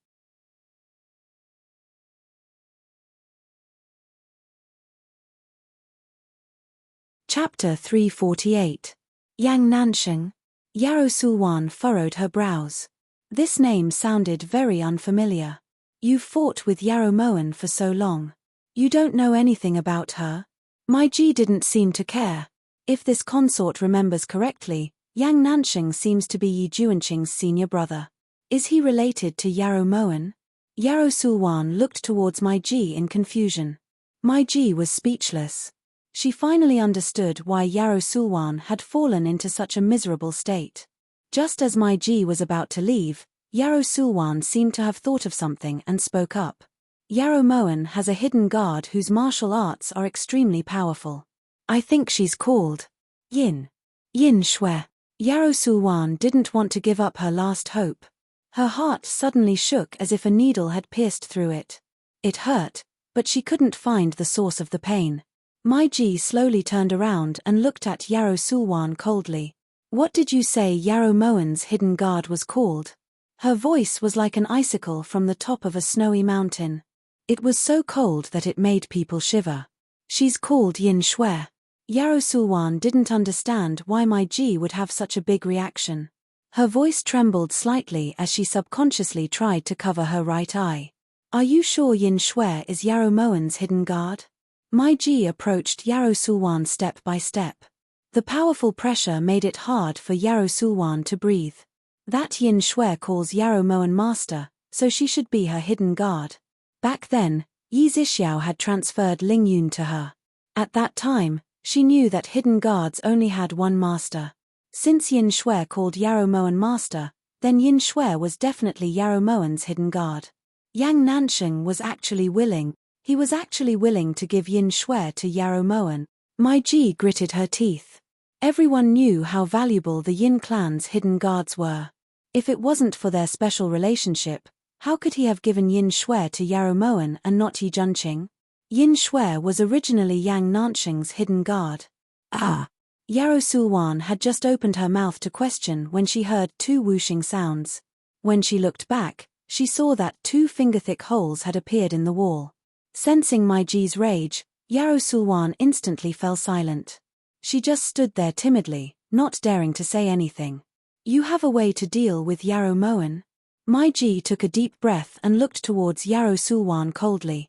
This consort has a method that can prove to your majesty that Yarrow Moen isn't an idiot. As long as your majesty believes this, Yarrow Moen definitely won't have a good ending. At worst, she'll be dismembered by 5 horses. Although Yarrow Sulwan didn't know the reason, she could see the flames of jealousy in Mai Ji's eyes. What method? Mai Ji coldly looked at Yarrow Sulwan, her voice cold and sinister. Yarrow Moen once admitted to this consort that everything she did was for Yi Juanqing's sake. From this, it's clear that her feelings for Yi Juanqing are already deeply rooted. If Yi Juanqing dies in front of her, She'll definitely reveal her true colors, said Yarrow Sulwan. Yang Nansheng gave Yin Shui to her, but the person she actually likes is Yi Junqing. But Yi Junqing is currently far away in Ji province, so why would he appear in Chu Palace? The bitterness on my Ji's face instantly vanished. Just find someone to pretend to be him, Yarrow Sulwan carefully suggested. The next day, Imperial Study reporting to Your Majesty, there's news from Guangning. Cao Kuan's army failed to attack the city and suffered heavy losses. Guangning is in a state of emergency, reported Qing Long worriedly as he handed the secret letter to Yi Hongyi. Preposterous. Truly preposterous. We've already sent an extra 200,000 troops, how could we have lost so miserably? Yi Hongyi flung the secret letter onto the ground, his eyes filled with rage. According to the scouts, it's because the rebel bandits developed a sky-piercing rat that can explode in midair. Its power is unparalleled, so our army suffered a crushing defeat, said Qing Long. Arrow explosion rat, sky-piercing rat. Why can the enemy develop such a powerful weapon but Ice Soul can't? Qing Long, pass on our orders, order Ice Soul to develop a weapon to deal with the enemy within 10 days. If we can't take Ji province in 10 days, we will execute him and exterminate his 9 generations. Yi Hongyi had long hated Ice Soul to death. Adding on the fact that they had lost so many battles, he was naturally enraged. But Qing Long wanted to dissuade him but was stopped by Yi Hongyi. As the vice-commandant of the Iron Blood Army, losing 3 battles in a row is enough punishment. If he loses this battle, we can't blame him for killing him. Seeing that Yi Hongyi had made up his mind, Qing Long could only accept the order and leave the imperial study. Not long after Qing Long left, my Ji gracefully walked in. It seems that Your Majesty isn't in a good mood. It just so happens that my Ji has prepared a good show for Your Majesty. I believe that this show will definitely make Your Majesty very happy. My Ji gracefully walked up the stairs and pulled the still enraged Yi Hongyi to his feet. Then, she walked out of the imperial study. In the imperial garden, Yarrow Moen looked left and right but didn't see Yi Hongyi's figure. Only then did she look at the little eunuch in front of her. Didn't you say that His Majesty asked WNR to meet here? Where's His Majesty? Yarrow Moen didn't recognize the eunuch in front of her, so there was definitely something fishy going on. Your Highness, please wait. His Majesty said that he wants to give Your Highness a pleasant surprise. It might take a while for him to finish preparing. Your Highness, don't be impatient. This servant will take his leave first, lied the little eunuch before leaving. Your Highness, if you're tired, how about this servant help you to wait in the pavilion in front? Next to Yarrow Moen, Yu felt that the atmosphere was strange. She took a step forward and whispered in Yarrow Moen's ear, Master, there seems to be a lot of people hiding in the surroundings. Although their martial arts aren't high, there are a lot of them. You too help me. Yarrow Moen pulled on Yu, then extended her other hand towards Yi Junqing. Since they were outside the palace, Yi Junqing did his best to play his role, so when Yarrow Moen stretched out her hand, Yi Junqing swayed his hips and jogged over to Yarrow Moen. The autumn wind blew against the bangs on his forehead, making him look extremely graceful and charming. PFFF, cough cough cough. Even though they had been together like this for 4 to 5 days, Yarrow Moen still couldn't get used to Yi Junqing's current appearance. Be serious. In order to not get angry, Yi Junqing threw out all the mirrors in his room. Even so, Yarrow Moen's expression constantly reminded him of how funny his appearance was. Prince R, if you were willing to go to Drunken Breeze, you'd definitely earn a lot. Yarrow Moen had been playing dumb from the start, so now her smile became even more unrestrained. At the side, Yu did her best to hold back her laughter, but unfortunately, her cultivation wasn't high enough, so she also burst out laughing. Building your happiness on other people's pain, aren't you lacking in morals? Yi Junqing took a few deep breaths before he managed to suppress his urge to go berserk. Prince, to tell you the truth, we're also in a lot of pain. When Yu found out the truth, Yi Junqing immediately turned into stone. After entering the pavilion, Yarrow Moen told Yi Junqing and Yu that no matter what happened later, they mustn't have any reactions that a palace maid should have. Yi Junqing and Yu naturally knew that there was a trap, so they were especially cautious. After about the time it takes for half an incense stick to burn, Yarrow Moen grew impatient from waiting and was just about to get up to leave when she suddenly heard a familiar voice. Yarrow Moen immediately turned to glare at Yi Junqing, only to see that he was looking ahead in shock. Only then did Yarrow Moen follow his gaze and her heart abruptly trembled.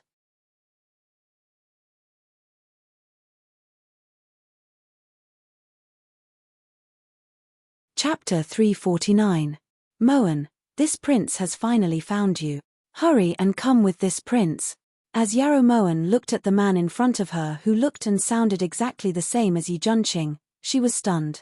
However, she already understood what was going on. This move. Could it be that they didn't know that she was the one who had used this move so many times? Yi Junqing? Why are you here? Yarrow Moen looked towards the fake Yi Junqing in shock, but she didn't leave the pavilion. Behind her, Yi Junqing and Yue exchanged glances.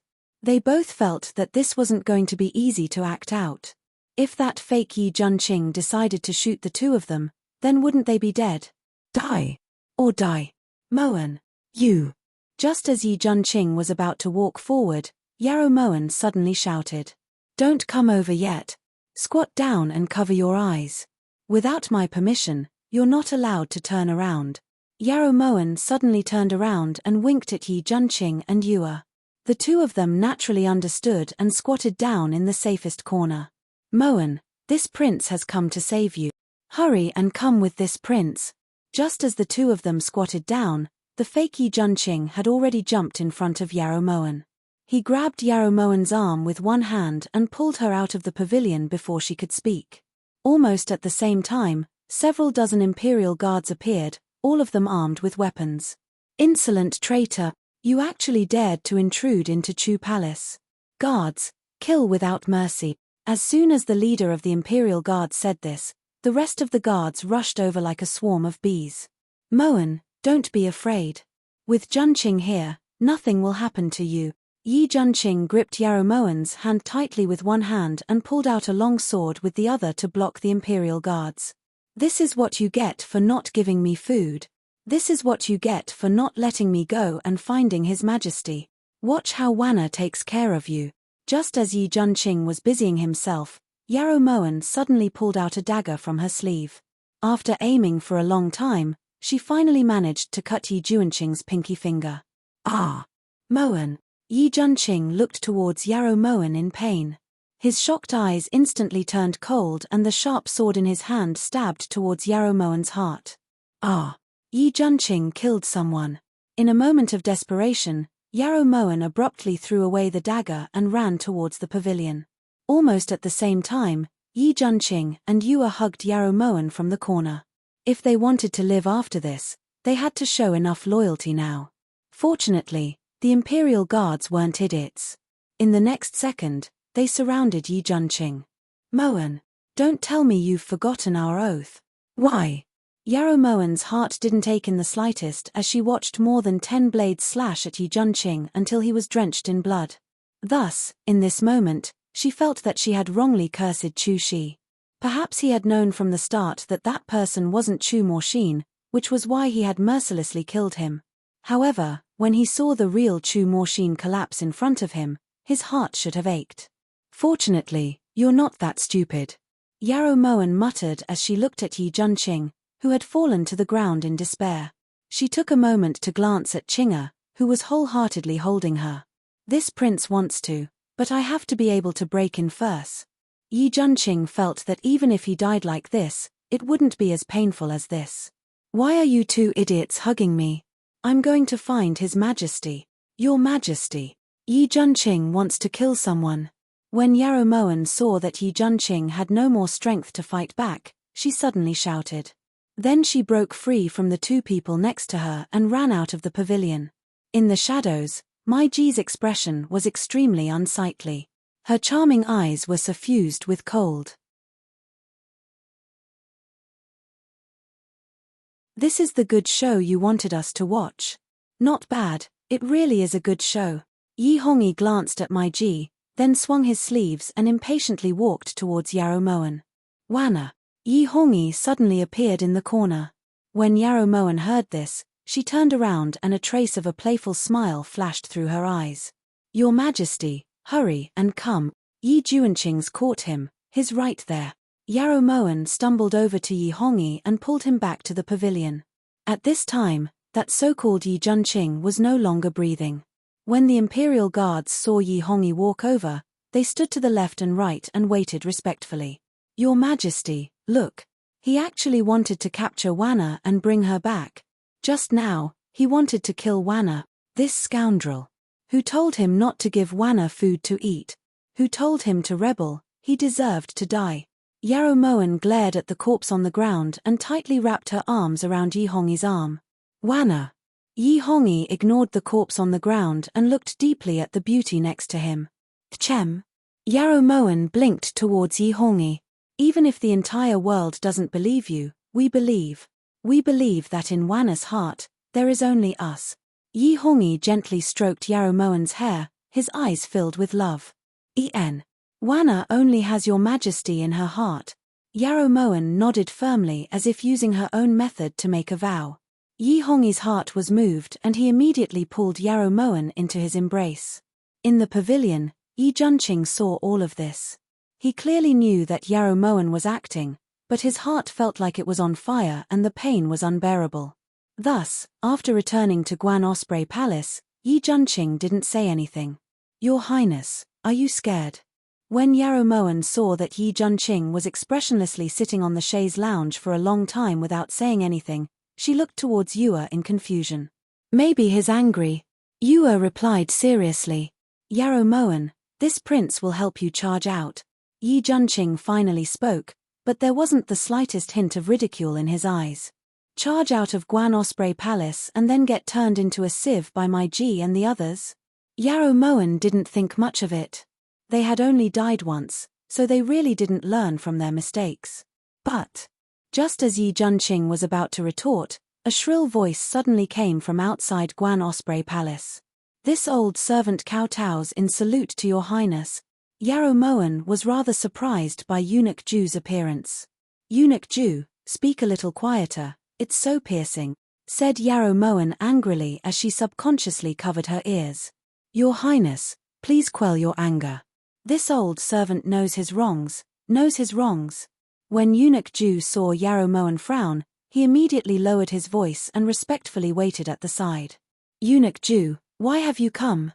Yarrow Moen rubbed her ears as she looked towards Eunuch Ju suspiciously. Could it be that my Ji had come up with some bad idea again?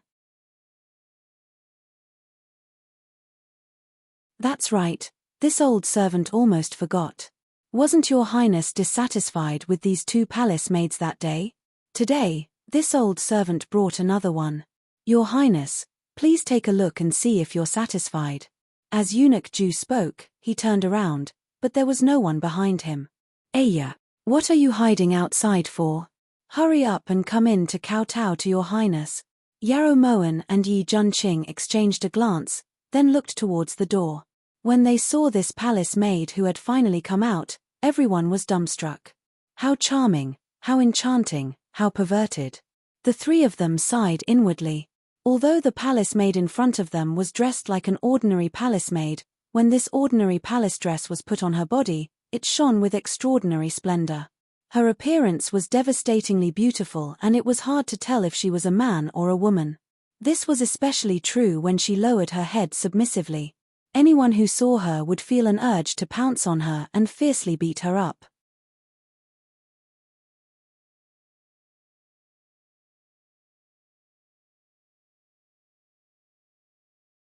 Chapter 350.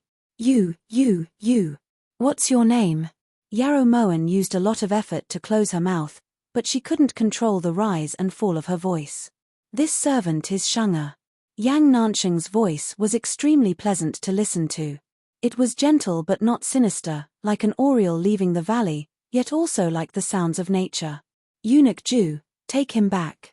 Yarrow Moen took a deep breath before giving this order. Yarrow Moen's words shocked everyone. 4 pairs of eyes looked towards Yarrow Moen in confusion. Your Highness. Your Highness doesn't like this palace maid? Eunuch Ju was troubled. He had taken 500 taels of gold from Yang Nansheng. In any case, just take her away.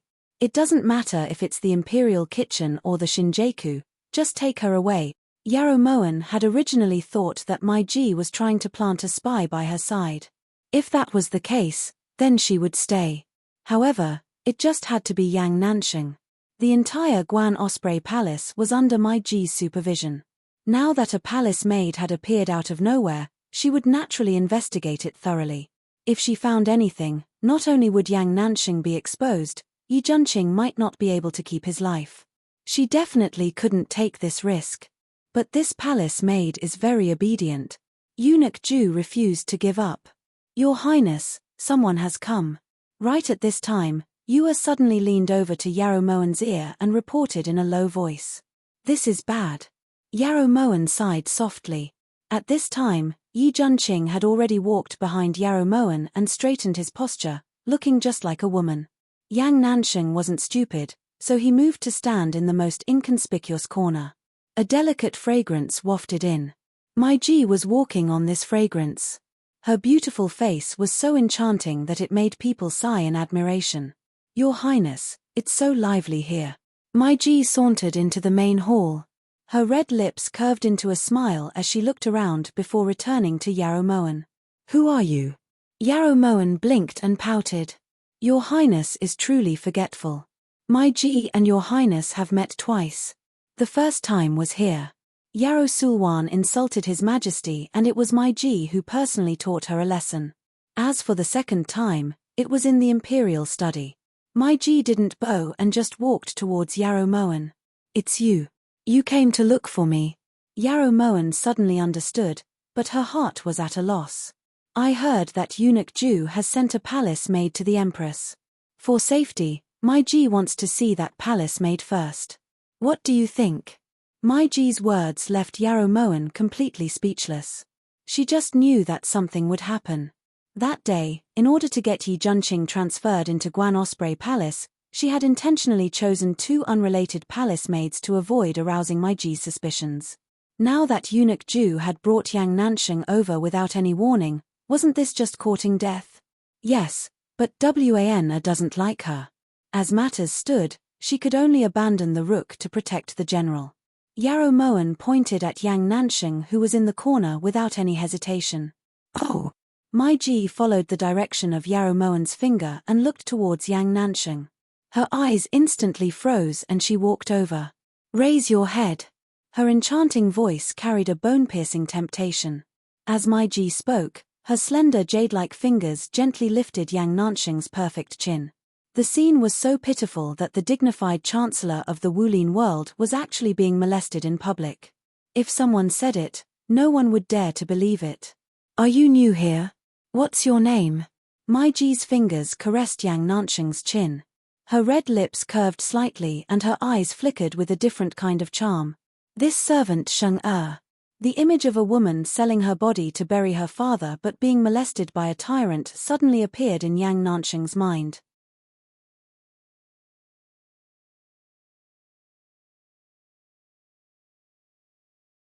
Back in Guan Osprey Palace, Yarrow Moen had felt that Mai Ji seemed to be hiding something when she looked at Yang Nansheng. Master, what do we do now? Even Alliance Master Yang has been captured, so who else would be able to cooperate with us? Furthermore, we still haven't found a way to break the icicle formation. Yua looked towards Yarrow Moen worriedly. We can find Han Genie for Yin Shui, but as for the icicle formation, we'll think of another way. Yarrow Moen was also out of ideas. The Chu Palace's violence room couldn't be compared to Prime Minister Yarrow's residence. There were hundreds of torture tools of all kinds. At this time, Yang Nansheng had just woken up from his daze when he heard the sound of a blade being sharpened. You're awake. The feminine voice was cold and sinister. Yang Nansheng looked towards the source of the voice and saw Mai Ji holding a machete and grinding it against a grindstone. Where is this? Why is this servant here? Yang Nansheng struggled against the iron chains, only to find that his body was weak and he couldn't use any strength. Servant. The Grand Marshal World's Alliance Master actually calls himself a servant. For the sake of that troublemaker Yarrow Moen, Alliance Master is truly throwing caution to the wind. Mai Ji stood up leisurely. She held the machete with one hand while the fingertips of her other hand lightly brushed across the blade. Her movements were smooth and graceful. Ahem. You're Mai Ji, the last disciple of the Silver Dragon Old Man from the Icy Mountains? Since his identity had been exposed, Yang Nanxing returned to his original voice and his gaze was sharp.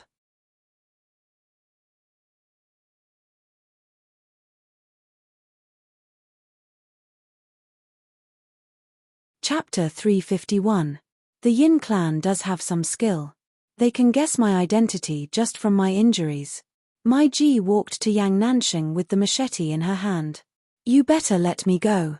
Great Chu can't afford to offend Phoenix Feather Manor. Yang Nanxing told the truth. Let you go. Mai Ji has spent a lot of effort to wait for this day. Do you think I will let you go so easily? Mai Ji's slender eyes tilted up slightly. She swung the machete in her hand in front of Yang Nanxing's eyes, making them hurt. What do you mean? Yang Nanxing raised his eyebrows and looked at Mai Ji suspiciously. Alliance leader only knows that I am Mai Ji, the last disciple of Silver Dragon Elder. But I have another identity.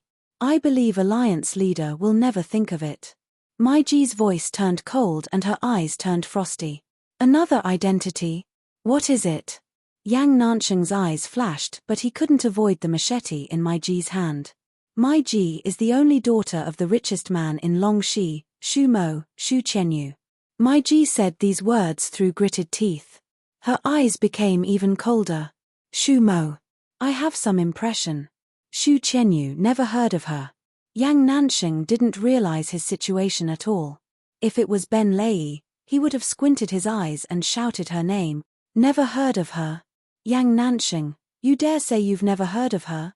Back then, we were betrothed before we were born. This caused a sensation. Qianyu was told by her parents that her future husband was the young master of Phoenix Feather Manor, Yang Nanxing. In order to live up to the title of young madam of Phoenix Feather Manor, Qianyu had to bear a lot of pressure. Now you say you've never heard of her? Mai Ji shook the machete in excitement, tears pouring out of her eyes. Calm down, calm down. Betrothed before we were born? I think there was such a thing, but father promised to reject it for me. Yang Nanxing suddenly understood. Mai Ji's machete had already reached his eyebrows. Mai Ji wants to ask about this. What right do you have to reject this marriage? How is Mai Ji not good enough for you, Yang Nanxing? Mai Ji shouted hoarsely. This hurt her the most. Because of this, she became the biggest joke in Longxi. I was young and frivolous. I didn't want to get married at that time. Yang Nanxing leaned against the torture rack, afraid that the machete in Mai Ji's hand would cut the bridge of his nose that he was most proud of. Young and frivolous? Good. I'll give you a chance. As long as you promise to marry me within 3 days, I'll let you go. How about it? Mai Ji looked at Yang Nanxing solemnly as she spoke. That won't do. Yang Nanxing had just refused when the machete was placed on his neck. For Yarrow Mo Wan. Yang Nanxing, do you believe that this seat can capture Yarrow Moan here right now and slice off her flesh piece by piece right in front of you? Mai Ji roared fiercely, the jealousy in her eyes reaching the heavens. Sure. Go now, don't stand on ceremony. Yang Nanxing's spirits were instantly lifted, and he echoed with great satisfaction. You think this seat wouldn't dare? Mai Ji only thought that Yang Nanxing would beg her, but she didn't expect him to be so excited. If you dare, go and capture her right now. Yang Nanxing's eyes were filled with anticipation. Are you trying to provoke me? You want Yarrow Mo Wan to die? Yang Nanxing, you even gave Yin Shui to her. If you say that you don't love her, who would believe you? Mai Ji didn't think much of it. How did you know it was me who gave her to her? Why didn't you think that she was the one who stole it? Are you going to capture her or not? I'm still waiting to watch a good show. Yang Nanxing was getting a bit impatient. Me. Mai Ji originally thought that she would be able to see Yang Nanxing's expression of regret, but reality was always far from what she imagined.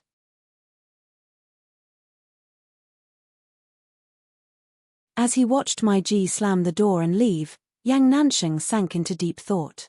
Shu Qianyu. Who was it again? That night, while Yi Junqing was nagging Yarrow Moen about Yang Nansheng's matter, Mai Ji unexpectedly arrived. Didn't you just come during the day?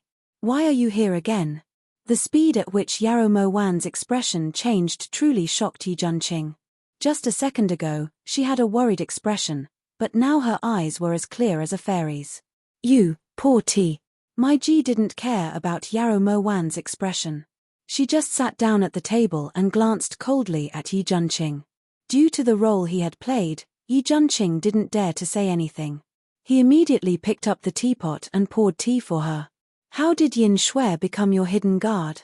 Mai Ji drained the tea in one gulp, then looked towards Yarrow Mo Wan solemnly. What are you talking about? Yarrow Mo Wan wore that innocent and harmless expression as she looked towards Mai Ji in confusion. Yi Hongyi believes you because he loves you, so he's blind. Compared to you, Yarrow Sulwan is more trustworthy. This seat won't expose you, but that doesn't mean that this seat doesn't know your background. Yarrow Mo Wan, you should be glad that this seat was willing to talk to you directly. Mai Ji's voice was low and cold, and her eyes were like two bottomless pits. Ahem. What did Yang Nansheng say? Yarrow Mo Wan could sense Mai Ji's surging anger and knew that if she continued to pretend, she would very likely get beaten up. Thus, she calmly put away the innocent expression on her face. This seat is asking you right now. Mai Ji slammed the table and roared angrily. I tricked him into coming. Now that I think about it, even the Grand Martial Alliance Master's brain isn't very bright, replied Yarrow Mo Wan seriously.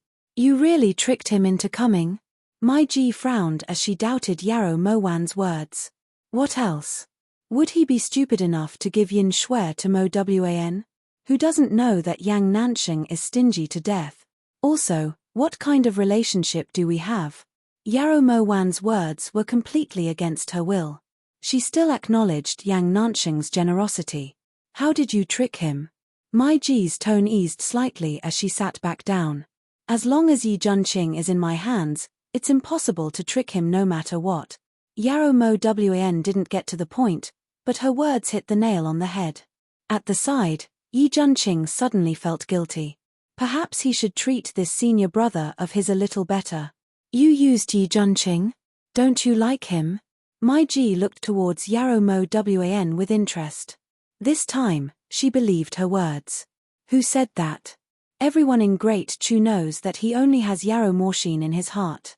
If I liked him, wouldn't I be looking for trouble? I don't have any masochistic tendencies. Yarrow Mo Wan smiled naturally, but her heart was stifled. Then this seat doesn't understand.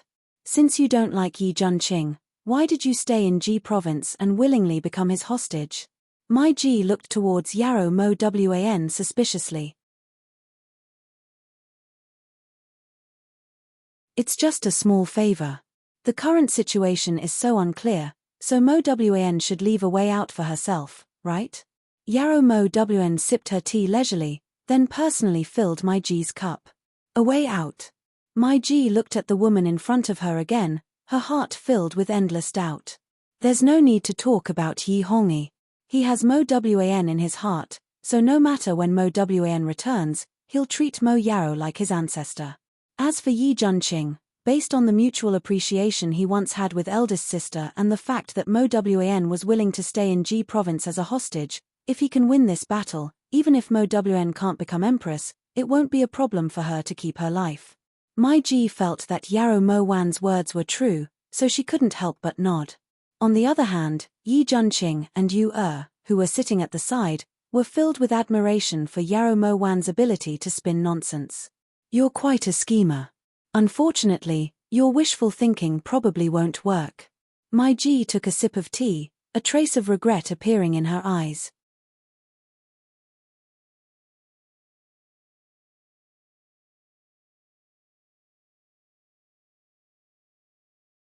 Chapter 352. Moen can't tell you the truth in exchange for my life. Yarrow Moen's eyes were clear as water as she spoke. I can only get an intact corpse. Don't worry, Mai Ji will definitely act quickly in the future. It won't be too painful for you. My G's tone sounded like she was giving Yarrow Moen a huge favor. Even if Moen isn't on Yi Juanqing's side, I still have to die. Yarrow Moen didn't understand. What reason did she have to die? This matter has nothing to do with Yi Juanqing. Regardless of the outcome of this battle, Yi Juanqing won't die, but you definitely have to die. This isn't my G's intention, it's the captain's orders. My G is just following orders. My G was shocked inside. How did she get tricked by Yarrow Moen? Who's a military officer? Yarrow Moen probed deeply. Just pretend my G never came tonight and enjoy the next few days. Remember, Yi Hongyi won't be able to help you.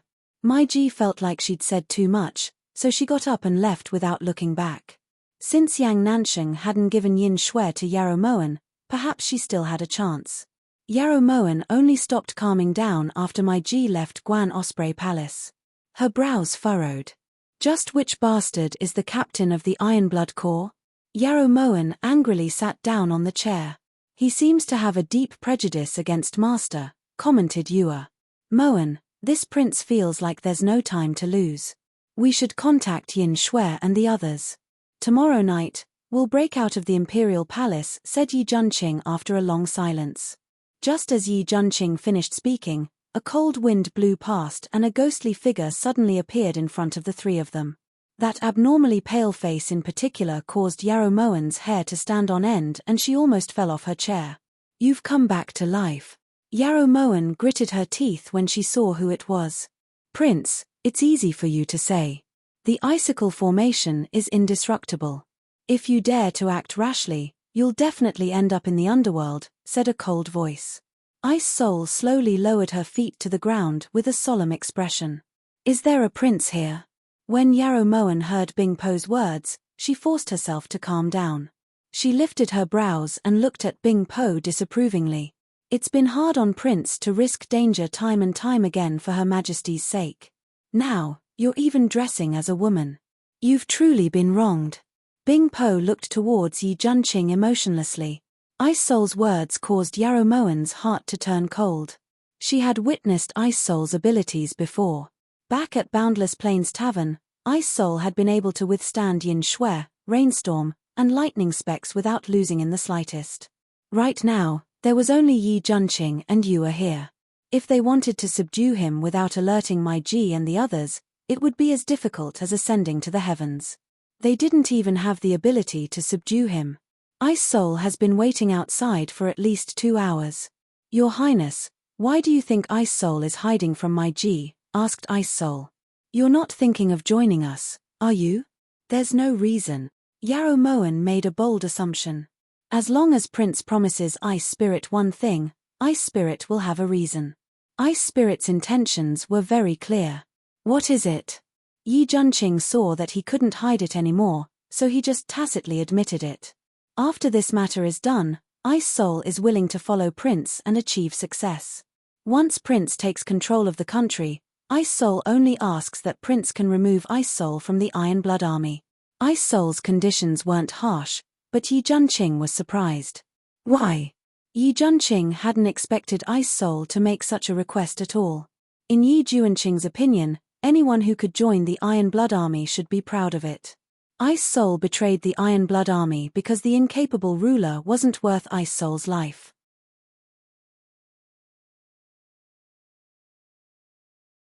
In the future, he will leave the Iron Blood Army because he wants freedom. Ice Soul had once made a life and death contract with the late Emperor.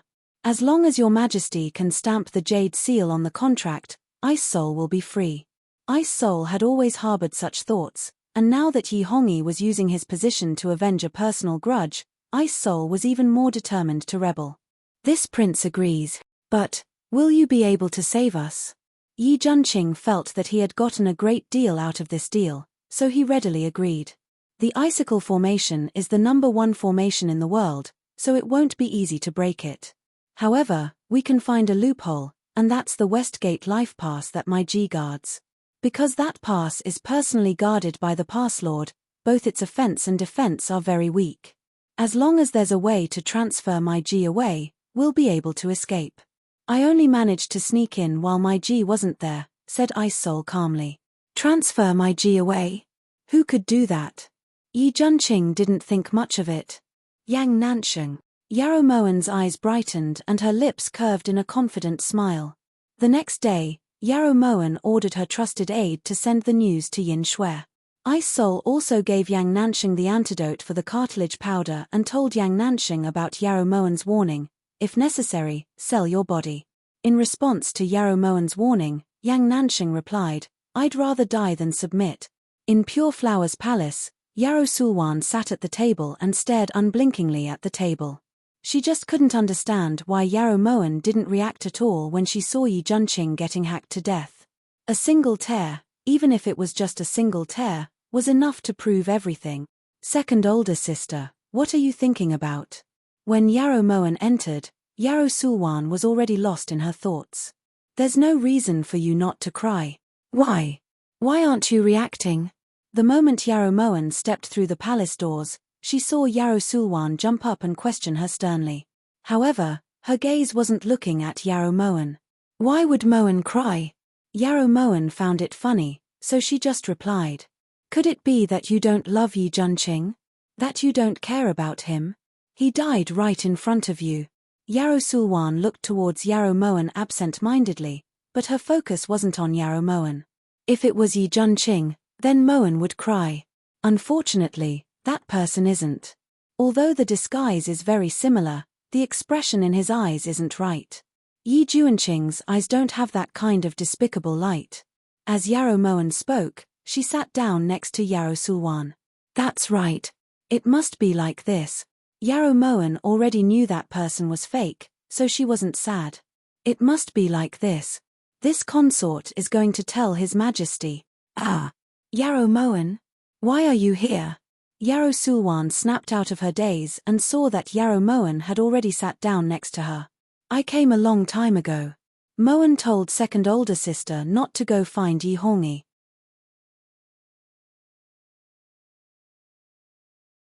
Yarrow Mowen played with the teacup on the table as she kindly reminded her. You're scared? Yarrow Sulwan smiled sinisterly. As expected, her mental state was a bit abnormal. Mowen was afraid that if His Majesty saw second older sister like this, he would ask the Heavenly Master to catch the ghost. After not seeing her for a few days, Yarrow Sulwan's hair was disheveled and her face was dirty. Her complexion was waxy yellow. Her originally bright left eye had turned into a slit, as if a centipede was crawling on it. It made people feel disgusted. Catch the ghost? Impossible. This consort is still extremely beautiful. Oh right, this consort needs to freshen up first. Yarrow Sulwan got up and staggered into the bedroom. Yarrow Mowen sighed lightly, then followed her in. Just as Yarrow Mowen stepped into the bedroom, she suddenly heard a peng sound. The copper mirror had fallen to the ground and the shattered pieces reflected Yarrow Sulwan's ghostly appearance. Who is this? Who is this? Yarrow Mowen, who did you bring? Let her out. Yarrow Sulwan looked at the copper mirror on the ground in a panic, her eyes filled with shock. Second sister, do you really think that being alive is better than being dead? Do you really think that the person who ruined your life is Mowen? That it wasn't you, wasn't it Yi Hongyi? Yarrow Mowen didn't have any reason to sympathize with her. She only felt that it was laughable that people could deceive themselves to this extent.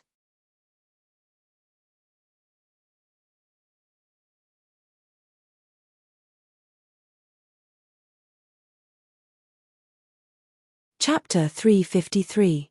Yes. It was you, Yarrow Mowen, who ruined my life. If it wasn't for you, I would be the high and mighty Empress Chu. Because of your appearance, you took away everything that belonged to me. Yarrow Sulwan shouted herself hoarse. Perhaps it was because she was blind in one eye, but the tears in the other eye flowed especially fiercely. Forget it, Mowen believes that in the following days, Yi Hongyi will slowly make you understand just whose fault it is that you have fallen to this state. Regardless of whether you believe it or not, Mowen truly hopes that you can survive. If there comes a day when you have a moment of enlightenment, Mowen will consider softening your heart a bit. Yarrow Mowen looked at Yarrow Sulwan, who was on the verge of going crazy, and her lips curved in a relieved smile. Even after Yarrow Mowen left Pure Flower's palace, Yarrow Sulwan was still confused about who the ugly freak in the mirror was. On the way back, Yarrow Moen hadn't expected to run into Yi Hongyi. At this time, he should be in the imperial study going through memorials. Your Majesty. Yarrow Moen jogged over to Yi Hongyi, her clear eyes as clear as water. Just walk slowly. Look at how tired and sweaty you are. Why didn't you bring a palace maid when you came out? What if something happened? Yi Hongyi raised his sleeve to lightly wipe Yarrow Moen's forehead, his eyes full of heartache. At that time, Yarrow Moen had never seen such a pure gaze from Yi Hongyi. There was no scheme, no scheming, just simple concern and love. Yarrow Moen suddenly laughed. What are you laughing about? Seeing Yarrow Moen laugh, Yi Hongyi couldn't help but purse his lips and grin as well, his eyes bright. Does your Majesty think of Wan as a child? Wan can take care of herself. Wan can also take care of your Majesty. Yarrow Moen's laughter grew more and more unrestrained. She really found it funny that Yi Hongyi actually loved so thoroughly. It was really not bad. The deeper the love, the more painful the wound. Yi Hongyi, remember, Moen will come back. At that time, Moen will make you roll on the ground in pain, every pore on your body aching, just like me at that time. Wan accompanies Jean for a walk. Yi Hongyi smiled without saying anything. Then he pulled Yarrow Moen's hand and walked towards Soul Sand Garden. Large swathes of soul sand trees had luxuriant branches and leaves, and the flowers bloomed like brocade. As the wind blew, the fallen flowers spun in the air. Occasionally, a few would land on Yarrow Moen's snow-white shoulder, adding a bit of charm to the scene. Yi Hongyi lightly caressed the fallen flowers on Yarrow Moen's shoulder. Suddenly, he pinched one and lightly tucked it behind Yarrow Moen's ear. The pink petals accentuated Yarrow Moen's charming and moving figure, causing Yi Hongyi to be practically infatuated. Jean's Wan is so beautiful. Yi Hongyi lightly embraced Yarrow Wan, his chin resting on Yarrow Moen's hair bun as he sighed with emotion. Your Majesty, you seem to have something on your mind. Yarrow Moen raised her head and blinked when she sensed Yi Hongyi's abnormality. Wan, don't betray Jean, all right? Yi Hongyi's words caused Yarrow Moen's heart to tremble. Could it be that something had gone wrong? Did the ice spirit go back on her words? Wan? Yi Hongyi panicked a bit when he saw Yarrow Moen's hesitation. Why would Wan betray your Majesty? Your Majesty treats Wan so well. Even if everyone in the world betrayed your Majesty, Wan still wouldn't. Yarrow Wan restrained the panic in her eyes and forced herself to calm down. She felt that her worries were unnecessary. If Ice Soul wasn't sincere, she should have reported Yi Hongyi's matter to him right then and there instead of appearing to negotiate terms. All right, that's good. Yi Hongyi smiled, his eyes filled with tenderness. He didn't know why he was suddenly so sentimental, but if he didn't see Yarrow Wan, he would feel uneasy. It wasn't until they finished dinner that Yi Hongyi reluctantly left Guan Osprey Palace. This allowed Yi Junqing, who had been tense the entire time, to finally sigh in relief. If Yi Hongyi had stayed the night, things would have been difficult to handle. Master, everything's ready. We'll charge out at midnight. Outside, Yin Shui has already invited Han Jini and the 18 hidden guards of Phoenix Feather Manor. Yu reported the general situation to Yarrow Wan. Did you tell Yin Shui and the others about Azure Dragon? Yarrow Wan nodded slightly. Right now, everything was ready except for the final push. She didn't know how effective Yang Nanxing's honey trap would be. Don't worry, Master. Yu has already brought Master's words out. No matter who it is, if they can't capture Azure Dragon and bring him to Master, they'll definitely break the tendons in their legs. Yu had seen Liu Shao's miserable state. Even if Yarrow Wan hadn't ordered her to, she still wouldn't let Azure Dragon go if she had the chance. Vengeful. At this time, Yi Junqing had already changed into his usual attire. As he spoke, he had the flexible sword at his waist. Yarrow Wan lifted her brows, but before she could say anything, Yi Junqing added, "This prince likes it." The two of them fell silent. Time slowed down like an old snail. Every second seemed to take a lot of effort. It wasn't until after midnight that Ice Soul finally appeared in Guan Osprey Palace. "Everything's ready?" asked Ice Soul solemnly as she looked at Yarrow Mo Wan and the others. "How are things on my G's side?" asked Yarrow Mo Wan with a nod. "Empress, don't worry." When Ice Soul arrived, Tainan had already called my G to the violence room. "Right now, the defenses at the West Gate are weak, so it's a good time to charge out." Ice Soul stopped talking and turned to leave Guan Osprey Palace. Yu followed after her while Yi Junqing protected Yarrow Mo Wan as they walked at the very back. When my G walked into the violence room, Yang Nanxing was in the middle of deep thought. "Tainan said you wanted to see this seat. What's wrong? Have you thought through my request?" If she hadn't fallen in love, my G wouldn't have been so stubborn for so many years. Back when she was told that her future husband was Yang Nanxing, she had secretly gone to Phoenix Feather Manor. 10,000 years passed in a single glance. I've pretty much thought it through. Nanxing feels that Miss Chen Yu's 3 requests are really unacceptable. The moment Yang Nanxing spoke, my G immediately turned to leave. However, Yang Nanxing called her back. "Miss Chen Yu, don't be so anxious." Although Nanxing doesn't agree to those 3 requests, he has thought of a way to compensate you. He wants to discuss it in detail with Miss Yang. Nanxing looked towards my G seriously. "Oh. Then this seat would like to hear how Alliance Head plans to compensate this seat."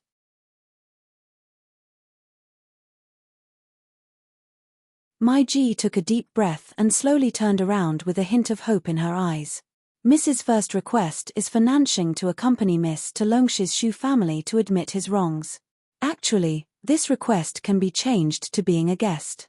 That way, no one would feel too awkward. How about it?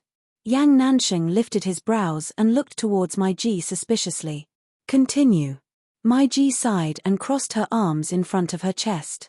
Her gaze gradually turned cold. As for the second request, Miss wants Phoenix Feather Manor to send a betrothal gift and have Miss marry into Phoenix Feather Manor within a month. Actually, based on Nanxing's and Miss's personalities, it's far more suitable for us to be friends than husband and wife. Since we can't be husband and wife, then there's no need to think about the third request, right? Of course, as a friend, Nanxing can still give in to Miss in everything. Yang Nanxing felt that his sophistry was flawless. He couldn't think of any reason for my G to refuse. Alliance Head is right, so Miss agrees. That's great. Why don't Miss let go of Nanxing and we can drink to our heart's content? Yang Nanxing suddenly felt that he was a genius. That's why my G feels that I was being too polite to Alliance Head at that time. "Servants, bring this 5 poison powder to this queen," my G shouted angrily. She was a young girl, yet he had already said such a thing. Yang Nanxing was going too far.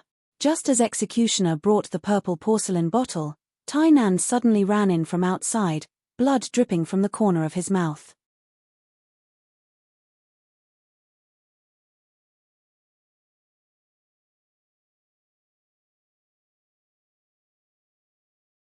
Chapter 354. Your Highness. This is bad. Yi Junqing. Yi Junqing is rushing towards Shimensheng Pass with Yarrow Moan. This subordinate can't stop them. Tianan's chest ached as he reported weakly. "Yi Junqing? You're saying that Yi Junqing is here? Does he have the ability?" My G's expression turned cold as she looked towards Tainan suspiciously. "Besides Yi Junqing, there's also the bandit Han Genie." "That's right. There's also Ice Soul. Ice Soul has betrayed the iron-blooded corps. This subordinate doesn't recognize the others, but their martial arts are all top-notch. Your Highness, hurry and take a look. They've already broken a hole in the icicle formation." Tianan's face was pale and he coughed out blood from time to time. Ice Soul actually betrayed the captain. How preposterous. Come back with this seat. At this moment, my G had no more time to deal with Yang Nanxing. She suddenly jumped out of the room, but in the next second, Yang Nanxing appeared in front of her. "You. How could you? You purposely lured this seat here?" A trace of coldness flashed through my G's eyes as she looked at the lithe Yang Nanxing. Nanxing's 3 conditions were all sincere. If Miss agrees, Nansheng will definitely do it. How about we go to Longxi now? Yang Nansheng had already used his actions to prove my Ji's guess. Yang Nansheng, can't you be more shameless? Your Highness is deeply in love with you and is even willing to marry you. Is this how you repay your Highness? If Yi Junqing escapes, your Highness will be punished. If you're a man, then move aside. Tainan gritted his teeth as sparks shot out of his eyes. It's difficult to move aside. If Yi Junqing gets caught, Nansheng's fate will also be terrible. Yang Nansheng shrugged as he looked towards Tainan helplessly. You. Tainan hated Yang Nansheng to the core. It wasn't that no one liked their esteemed lord. Ever since he had followed esteemed lord, Tainan had already given his heart to my Ji. However, this Yang Nansheng didn't know what was good for him and had mercilessly abandoned the goddess in his heart. So, from the beginning to the end, you never thought of marrying Qianyu? My Ji's cold voice was filled with sorrow. Her beautiful eyes sparkled as she looked at Yang Nansheng. Actually, marrying into the Phoenix Feather Manor might not be a good thing. You don't know how strict the rules of the Phoenix Feather Manor are. Before Yang Nansheng could finish speaking, he saw a silver needle flying towards his face, followed by a flash of cold light. Yang Nansheng spun in a circle, and as soon as he landed on the ground, my Ji's attack immediately followed. The two of them clashed, and it was a strange sight. Your Excellency, Tainan was blocking him. Hurry up and take a look at the ice cone formation. Tainan panicked and quickly blocked Yang Nansheng's soft sword. My Ji hesitated for a while, then turned around and walked toward Shimen Shengguan. You won't be able to stop me. Yang Nansheng sized up Tainan, who was charging over. His beautiful peach blossom eyes narrowed slightly. Even if I die, Tainan won't let you ruin the Honorable One's plans. Yang Nansheng, has your conscience been fed to a dog? The Honorable One has waited for you for a full 20 years. In these 20 years, have you ever thought about the Honorable One? Have you? When love rivals met, their eyes were exceptionally red. At this moment, Tianan's every move seemed to be full of energy. However, to Yang Nansheng, Tianan's attacks weren't as lethal as my Ji's. Of course, I have thought about it. It's just that. I just didn't think about it. Yang Nansheng suddenly felt that he shouldn't have rushed to Shimen Shengguan to join in the fun. Doing so might infuriate my Ji. Yang Nansheng, you beast. Tainan wore a fierce expression as he crazily threw his hidden weapons at Yang Nansheng. Yang Nansheng didn't panic. He just leisurely fought with Tainan.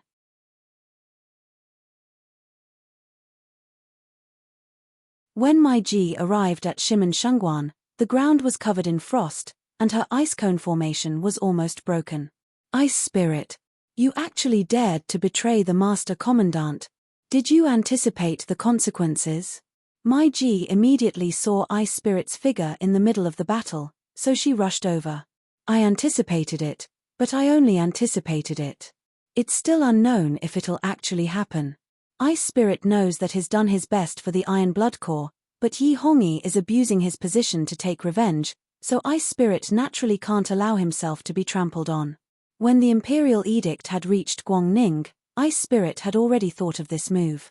You know the Master Commandant's methods the best. He won't be lenient when dealing with traitors. Ice Spirit, you'll regret this sooner or later. My Ji's voice contained a trace of sympathy. Since I dared to do it, Ice Spirit won't regret it. Ice Spirit's expression turned solemn for a moment before it became calm again. At this time, my Ji and Ice Spirit were fighting back and forth happily. On the other side, Yin Shui and the 18 hidden guards were sweeping through everything in their path. Han Jini and Yue were protecting Yi Junqing and Yarrow Moen respectively, blocking all the icicles that were shooting towards them. Yue had already been hit by 3 icicles. Fortunately, Feng Lin, Lei Lei, and Lightning Flash had protected her in time. Otherwise, Yue didn't know how much longer she would have been able to hold on. In an hour's time, other than Ice Soul, who was being held up by my Ji, Yarrow Mo Wn and the others had all escaped from the Chu Palace. However, as soon as they jumped over the red wall, a rain of arrows came flying over. Yarrow Mo Wn suddenly saw Qing Long's figure among the crowd and her eyes instantly turned cold. Azure Dragon had clearly underestimated the strength of the people in front of him. In less than 5 minutes, almost all of the Imperial Guards had died. Take Azure Dragon away, Yarrow Moen ordered. Yin Shui, wind, rain, thunder, and lightning all attacked. Azure Dragon was naturally no match for them and was taken away. When Yarrow Moen saw that Ice Spirit was still in danger, she turned to look at Han Genie. Yi Junqing, hurry and let go of me. Ice Spirit has forsaken the dark and entered the light. No matter what, Moen can't let him die here. As Yarrow Moen said this, she moved to push Yi Junqing's arm away. Why are you looking at this noble one when you're talking to Yi Junqing? Han Genie lifted her brows with a helpless expression. Thus, under Yarrow Moen's gaze, Han Genie rushed back to the Imperial Palace. Only when Ice Spirit was brought out did Yarrow Moen feel at ease. At this time, Yang Nansheng, who had been fighting with Tai Nan this entire time, calculated the time and felt that it was about time. Thus, he made a feint and left. Yang Nansheng, I definitely won't let you off.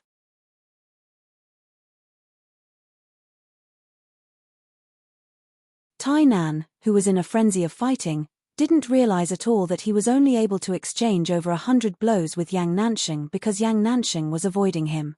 The forest was eerily quiet in the middle of the night. When Yarrow Moen arrived, Azure Dragon was currently surrounded by Yin Shui, wind, rain, thunder, and lightning. The 5 pairs of hateful eyes made Azure Dragon feel extremely uncomfortable. If you want to kill me, then kill me. Azure Dragon sat cross-legged in the center with his eyes closed. Even someone as brave as him couldn't endure the torture of being cut into 1,000 pieces. Azure Dragon, this consort respects your loyalty to protect your master. Regardless of whether Yi Hongyi is worth it or not, this loyalty of yours is truly admirable. This consort won't bicker with you over the crime of holding this consort hostage, but Liu Shou's blood cannot be shed in vain. Since you broke the tendons in Liu Shou's legs, this consort will take revenge for Liu Shou right now, Yin Shui. Yarrow Moen's expression was solemn and her voice was as cold as a lake. Yin Shui received the order and drew a cross in the air with her sharp sword. By the time her hand landed, Azure Dragon's legs were already bleeding. Yarrow Moen, Azure Dragon's death isn't to be regretted, but if you do this, how can you face His Majesty? Azure Dragon gritted his teeth and did his best to not make a sound. His forehead was drenched in cold sweat. For martial artists, breaking tendons was equivalent to losing one's life. Azure Dragon knew that he was already a cripple. Why should this consort face Yi Hongyi? How is he worthy of this consort's loyalty? The serene moonlight fell on Yarrow Moen's face, accentuating her solemn expression. His Majesty bestowed upon you the title of Empress and has placed your safety above tens of thousands of soldiers. This is the grace of the heavens. Azure Dragon clenched his teeth as he enunciated each word firmly. All of you, go over and wait for me. Yarrow Moen glanced at Yi Junqing. Yi Junqing hesitated for a moment, but when he saw Azure Dragon's bleeding legs, he retreated with Yin Shui and the others.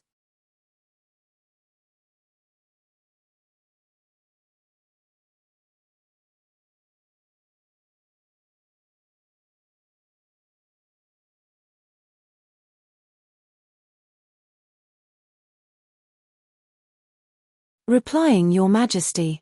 Her Highness the Empress wasn't injured, but she probably fainted from fright. This was the first time Azure Dragon had lied in front of Yi Hongyi. Although he felt guilty, he didn't regret it. Even though he understood that some mistakes were meaningless if they were made up for too late. In order to prevent this matter from alarming the Iron Blood Corps captain, Yarrow Moen and the others hurried day and night. Finally, after noon on the 10th day, they returned to Ji Province. Due to Yarrow Moen's status, Ben Lei didn't dare to make a grand welcoming ceremony. However, he still arranged a banquet in the guest house's rear garden. The banquet was very lively. Aside from the people close to them, no one else attended. During the banquet, everyone told Liu Shou about how Yarrow Moen had gotten revenge for Liu Shou, causing Liu Shou to shed tears.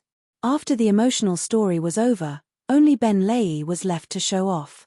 Although Ben Lei's words were always embellished and exaggerated, there was one thing that Yarrow Moen believed. That was that after the recent battle, Huan Heng's prestige in the military was now second only to Yi Juanqing's. He had become an indispensable general. During the banquet, everyone drank happily. Even Yi Juanqing didn't notice the flash of loneliness in Yarrow Moen's eyes. After the banquet ended, Yi Juanqing found Yarrow Moen in the rear garden's pavilion. "Why are you here?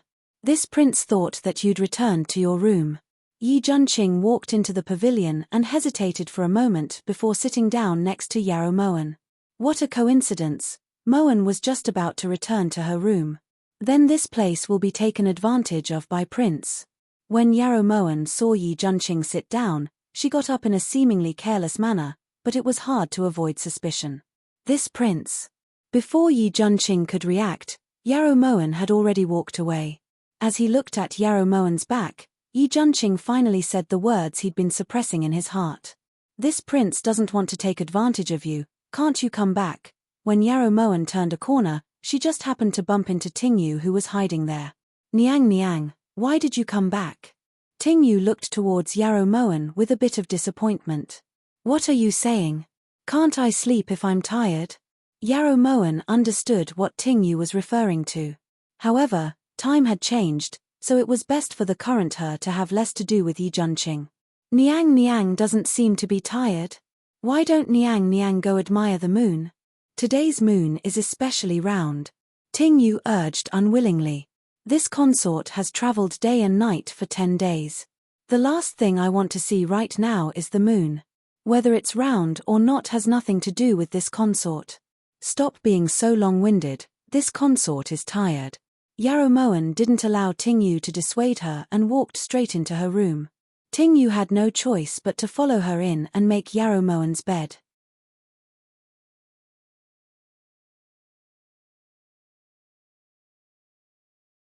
"Niang Niang, the day you were kidnapped by Azure Dragon, His Highness said in front of everyone that if it wasn't for you, there would be no meaning in obtaining the country." Although Tingyu had been in the room that day, she had heard every single word that Yi Juanqing had said. Who would take something he said seriously in a moment of desperation? Yarrow Moen's eyes were slightly startled, but they quickly returned to normal. Based on Prince's nature, since he dared to say that, he must be thinking that way. Tingyu finished laying out the bed and turned to walk towards Yarrow Moen. If he really thinks that way, then he's really stupid. Even without Moen, this country is still beautiful. Yarrow Moen's lips curved bitterly. If it wasn't for Moen, this country would have been his a long time ago. "Niang Niang, there are some things this servant really can't help but say. After you were kidnapped, Ji Province and Guangning had another battle. This time, Huan Heng was in full command, and with the help of Zhu Chen's invention of the sky-piercing mouse, our army achieved a great victory. Although this servant feels that Zhu Chen's contributions were greater, those soldiers all praised Huan Heng to the heavens. Right now, there are already rumors that Prince is definitely going to marry Huan Kia. What should we do now?" Tingyu had a worried expression as she sighed. "Yi Juanqing is definitely going to marry Huan Kia." Yarrow Moen's eyes were deep and her voice was as cold as a still lake.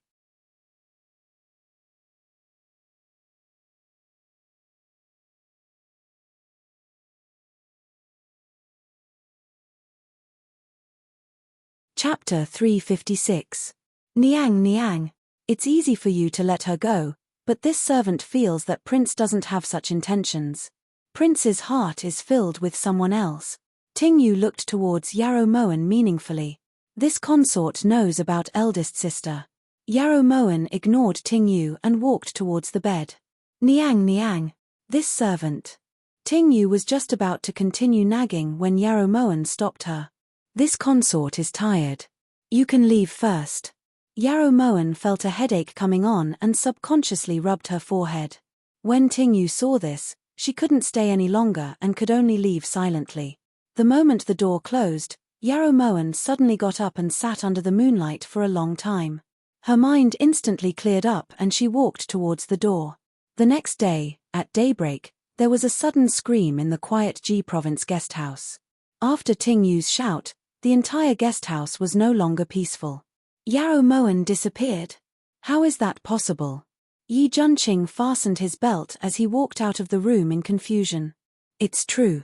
When this servant passed by Niang Niang's room earlier, this servant saw that the door wasn't closed, so I went in to take a look. I didn't expect that.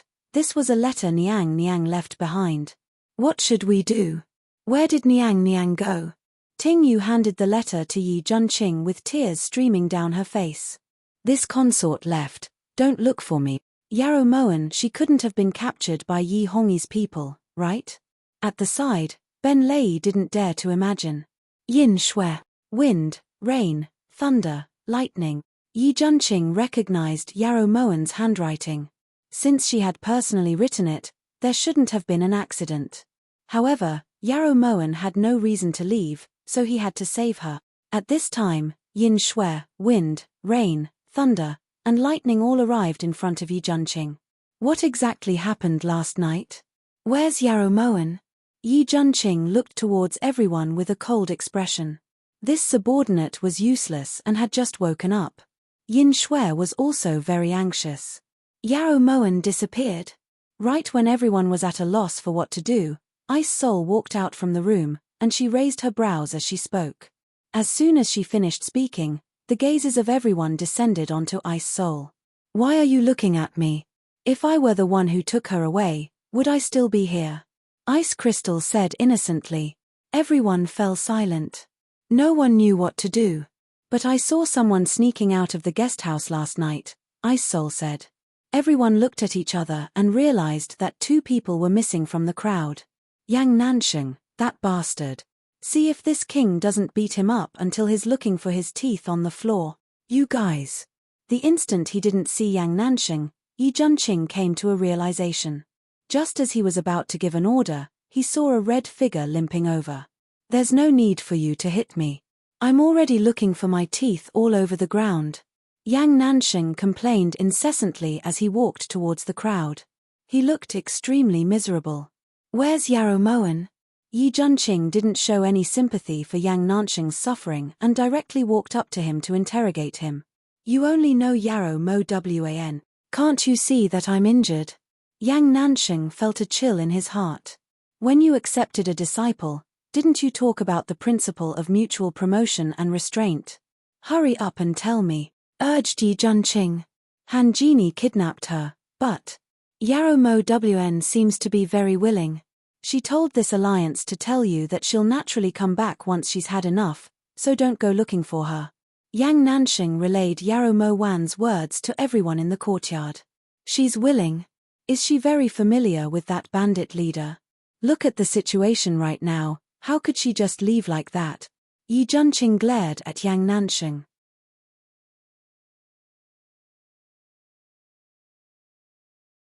What are you glaring at me for? It's not like I said anything. Yang Nansheng felt wronged. Yi Junqing pushed Yang Nansheng aside without saying a word and headed straight for the gate. Where are you going? Yang Nansheng hurriedly chased after him. This prince is going to look for her. Is this a place where she can leave just because she wants to? Who is this prince doing all this for?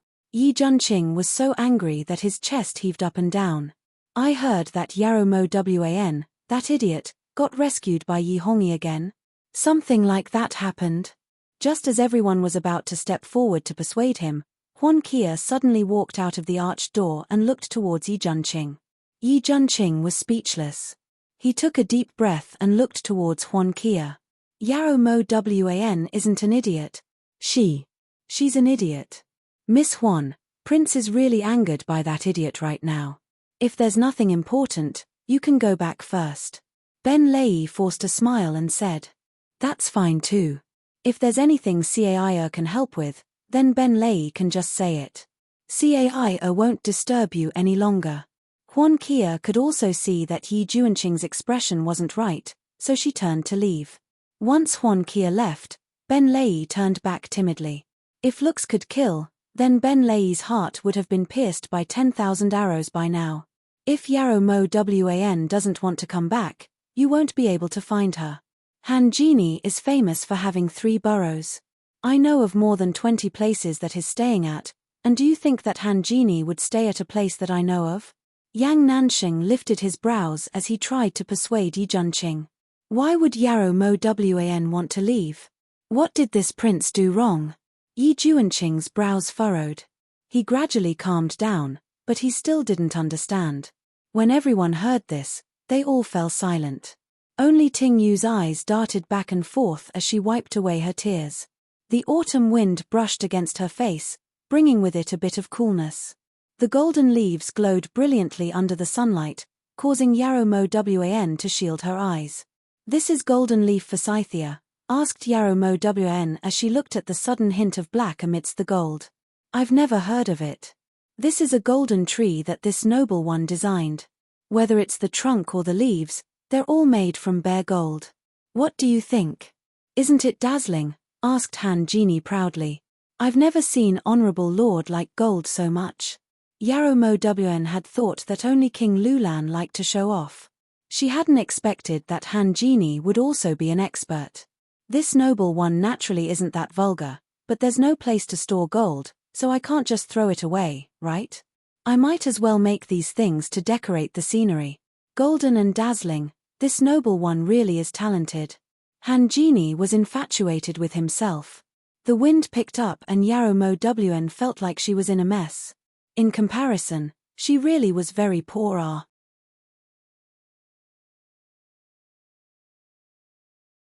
Actually, since Honorable Lord doesn't have a place to store this gold, Mo Wan has a lot of space. Yarrow Mo Wan smiled extremely attentively, even a bit like a lackey. "Why didn't you say so earlier?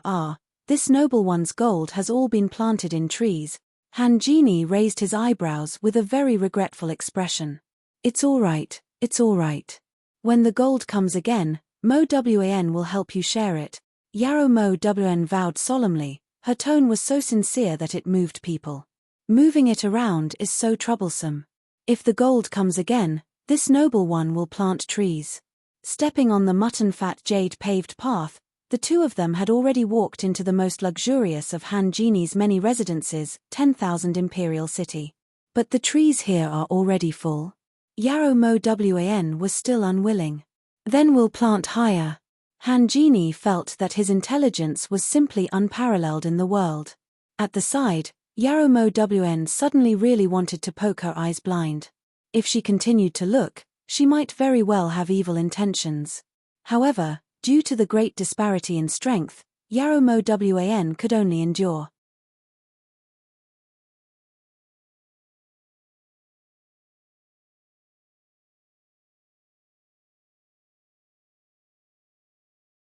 Chapter 357.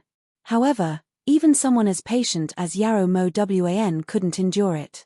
When she saw the forest of palaces in front of her, Yarrow Mo Wan felt for the first time what was called gold and jade splendor, what was called wealth that could rival a country.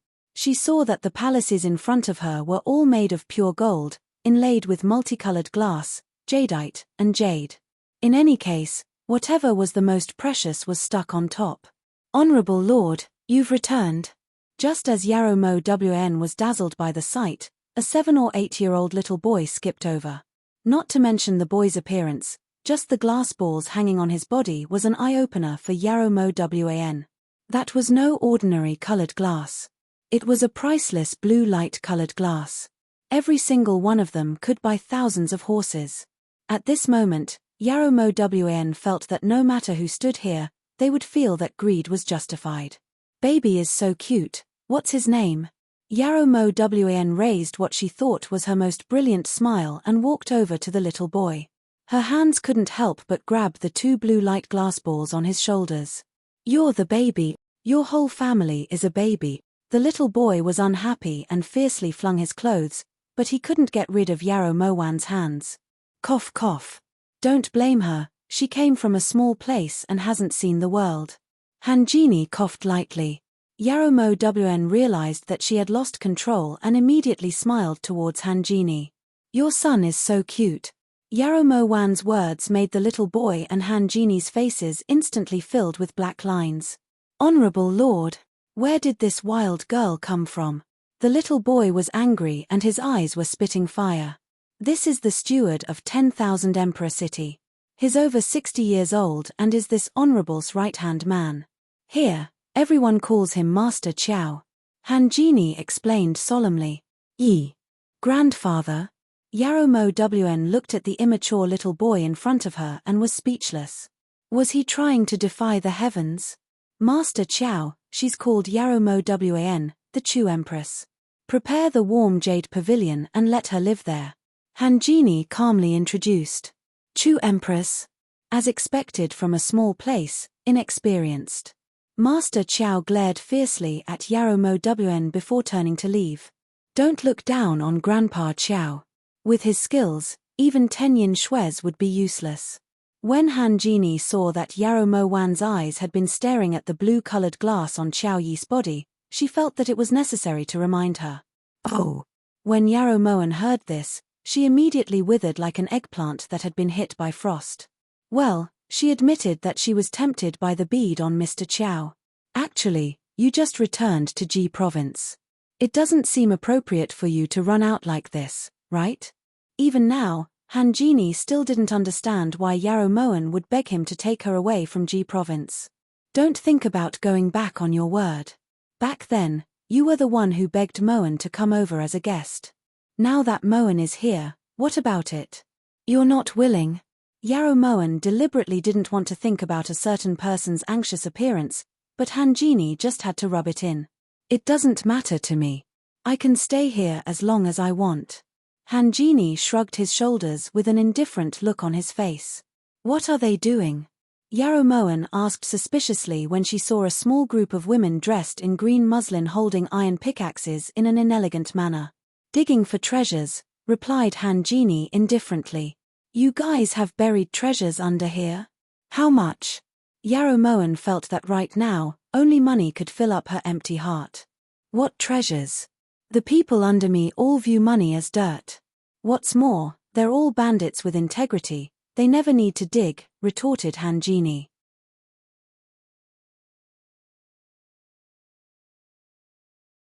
Cough cough. Weren't you the one who said digging for treasures earlier? Yarrow Moan muttered quietly. If they didn't dig for treasures, how easy would it be to snatch them? Digging for treasures is the name of the game. Mr. Qiao came up with it. Mr. Qiao will bury a piece of scrap metal and 50 jade scepters separately. Whoever can dig out the scrap metal wins. The winner will be rewarded with a meal of brown rice. That's why they're fighting to be the first, explained Han Genie patiently. At the side, Yarrow Moan collapsed when she heard this and started foaming at the mouth. On this side, Yarrow Moan could be considered to be staying in 10,000 Imperial City. On the other side, Ji Province's guest house wasn't peaceful. Ever since Yarrow Moan left the guest house, Yi Junqing hadn't been able to eat or drink. It was as if he'd lost weight overnight. Thus, Ting Yu, who knew the inside story, gathered everyone together in private to discuss countermeasures. Ting Yu, you can't speak carelessly. Master isn't that petty of a person. Ben Lei disapproved of Ting Yu's explanation. Ben Lei, is there something wrong with your IQ? How could you tell that I was saying that Master was petty? In order to help Huan Kia and Prince, Master was willing to withdraw. This is called petty. This is called magnanimity. Ting Yu glared at Ben Lei. If Ben Lei hadn't pulled the strings, would Huan Kia have even been able to stay in the guest house? Could she? Master really did this because of this. At the side, Feng Lin also expressed his doubts. That's why it's said that men are careless. That Huan Kia would follow Prince around every day and ask about his well-being. From time to time, she would even take advantage of Prince. Forget about Master, even I feel suffocated when I see her. Yua felt that Ting Yu's analysis was very reasonable. That's right. Based on Huan Heng's prestige in the military, Huan Kia has already treated herself as the master of this place. Niang Niang has always been considerate of Prince. Right now, Prince is in need of manpower. If Huan Kia can follow Prince, then how could Huan Heng not work hard on the battlefield? The more Ting Yu thought about it, the angrier she got. Compared to Huan Heng, her master had done so much for Yi Junqing. In the end, Huan Kia had taken over the nest. No one would be willing to accept this. Yet her Niang Niang had allowed it. Then what do we do now? We can't just chase Huan Kia out, right? Ben Lei was troubled. Why not? Does Huan residents have no place to stay? She has to squeeze into the guest house, Ting Yu said hatefully. However, her current status was special. If it wasn't for this, she would have gone to find Huan Kia a long time ago. It's not appropriate to chase her out. With Huan Heng here, Prince has to give Huan Kia some face no matter what. Yu's brows were conflicted and her voice was filled with helplessness. Then what do we do now? Are we supposed to just watch as Niang Niang is wronged? Asked Ting Yu anxiously.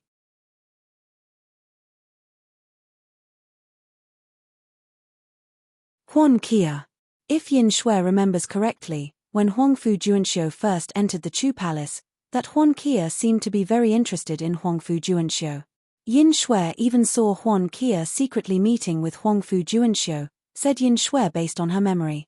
What can that prove? Feng Lin didn't understand. This means that Huan Kia doesn't truly like Prince.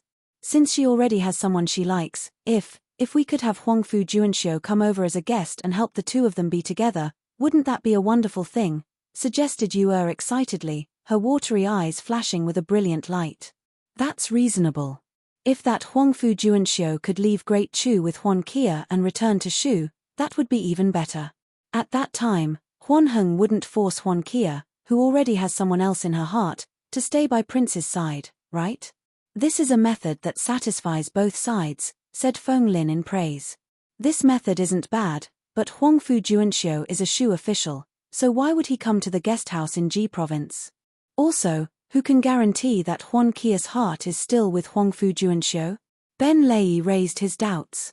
Then you're watching as Huan Kia takes Niang Niang's position and you don't want her, right? Asked Ting Yu unwillingly.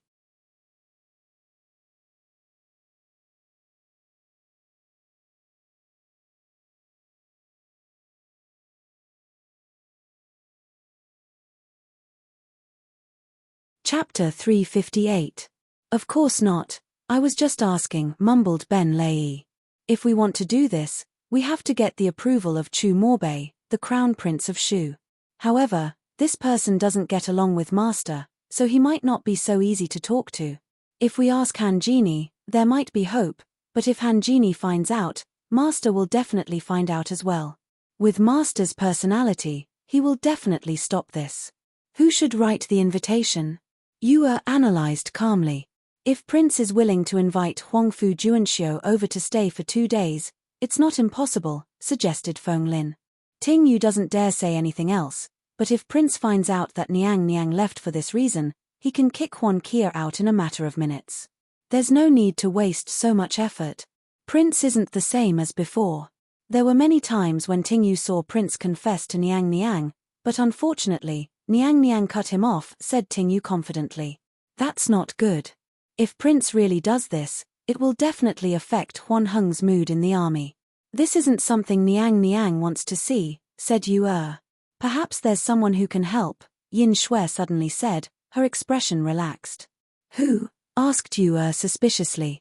Yang Nansheng. Yin Shui's words enlightened everyone and they were all happy. In Yarrow Moen's opinion, this so-called pavilion was definitely not bigger than a palace. However, after entering the warm jade pavilion, Yarrow Moen was completely speechless. It actually took half a cup of tea's time to walk from the main hall to the inner room. She had never seen such a large boudoir before. Master Chiao said you were looking for this sovereign. When Han Genie walked into the warm jade pavilion, Yarrow Moen was eating. She saw that there were actually 49 delicacies on the large jadeite table, and each dish was extremely delicious. Actually, Honorable Lord doesn't need to be so polite with Moen. It's just breakfast, there's no need to be so sumptuous. Yarrow Moen chewed on the meat in her mouth, the chopsticks, and the bowl was also filled with meat. This was all the meat of top-quality dragon-marked fish. Preposterous. How could Master Chiao dare to use servants' food to trick you, said Han Genie coldly as he swept his gaze over the food on the table. Isn't Honorable Lord joking with Moen? Yarrow Moen swallowed the meat in her mouth, her expression extremely shocked. Even Master Chiao has 108 dishes for breakfast. Do you want to listen to this sovereign? Asked Han Genie solemnly. Yarrow Moen froze in place. After breakfast, the servants brought tea over. Han Genie took 2 sips and found it tasteless. Yarrow Moen finally understood why Han Genie had spat out the Longjing tea without any hesitation when he drank it in Guan Osprey Palace. Compared to the tea here, that really couldn't even compare to hogwash. You still haven't said, why are you looking for Ben Zun? Han Genie suddenly thought of something and raised her eyebrows as she looked towards Yarrow Moen. Can Exalted Lord change Moen to a smaller room? Moen was a bit sleepy after eating dinner last night. I didn't think that I would fall asleep on the floor before I could even enter the bedroom, said Yarrow Moen tactfully as she put down the teacup. So tired. Han Genie clearly didn't understand Yarrow Moen's meaning. This room is too big, Moen isn't used to it. Yarrow Moen felt that if she spoke in a roundabout way with Han Genie, she would have to waste more time talking. This is difficult. How about this, I will order people to build another one for you.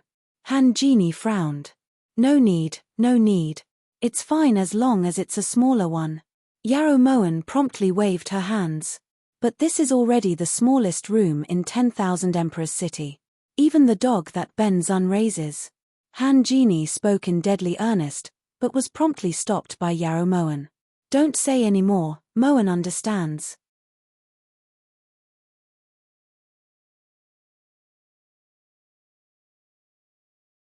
Even the dog that you raise is bigger than the place I live in. Some words would hurt people if spoken. Oh right, Ben Zun has to go out for a bit today. Do you want to go together? Asked Han Genie. No. Yarrow Moen shook her head without the slightest hesitation. Seeing Yarrow Moen refuse, Han Genie didn't insist and got up to leave. As soon as Han Genie left, Yarrow Moen impatiently walked out of Warm Heart Pavilion. Facing this dazzling 10,000 Emperor's City that was worthy of its name, Yarrow Moen felt that if she didn't get some benefits, then she would be letting down this trip. Being vulgar was the way of the king. It was the way of the king. Thus, Yarrow Moen relied on her memory to quickly find that group of girls who had nothing to do all day and only knew how to dig for scrap metal. Hello girls. Yarrow Moen greeted them as if she was very familiar with them. Under the enormous golden tree, the group of girls wearing green muslin clothes all stopped what they were doing when they heard the voice and looked towards Yarrow Moen.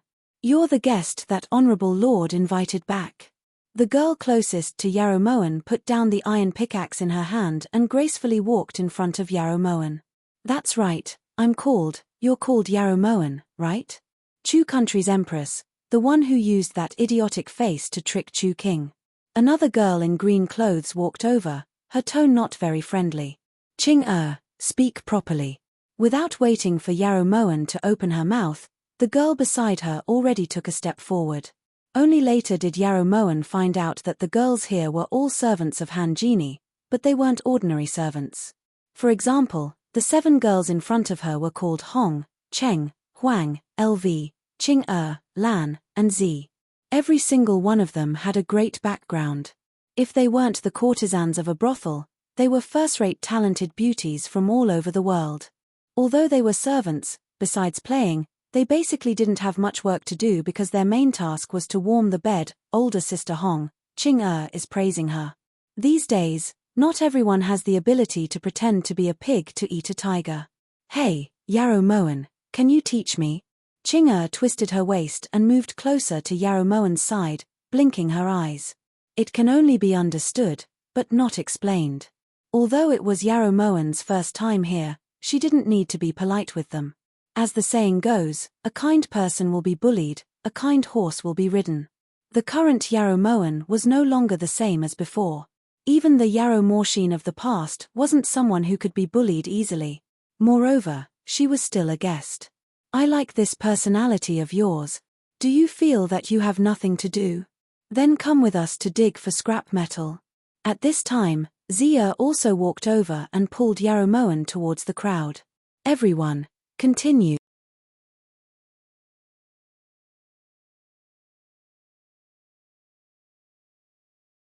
Whoever digs for scrap metal, Master Chow will reward that bowl of brown rice porridge to that person.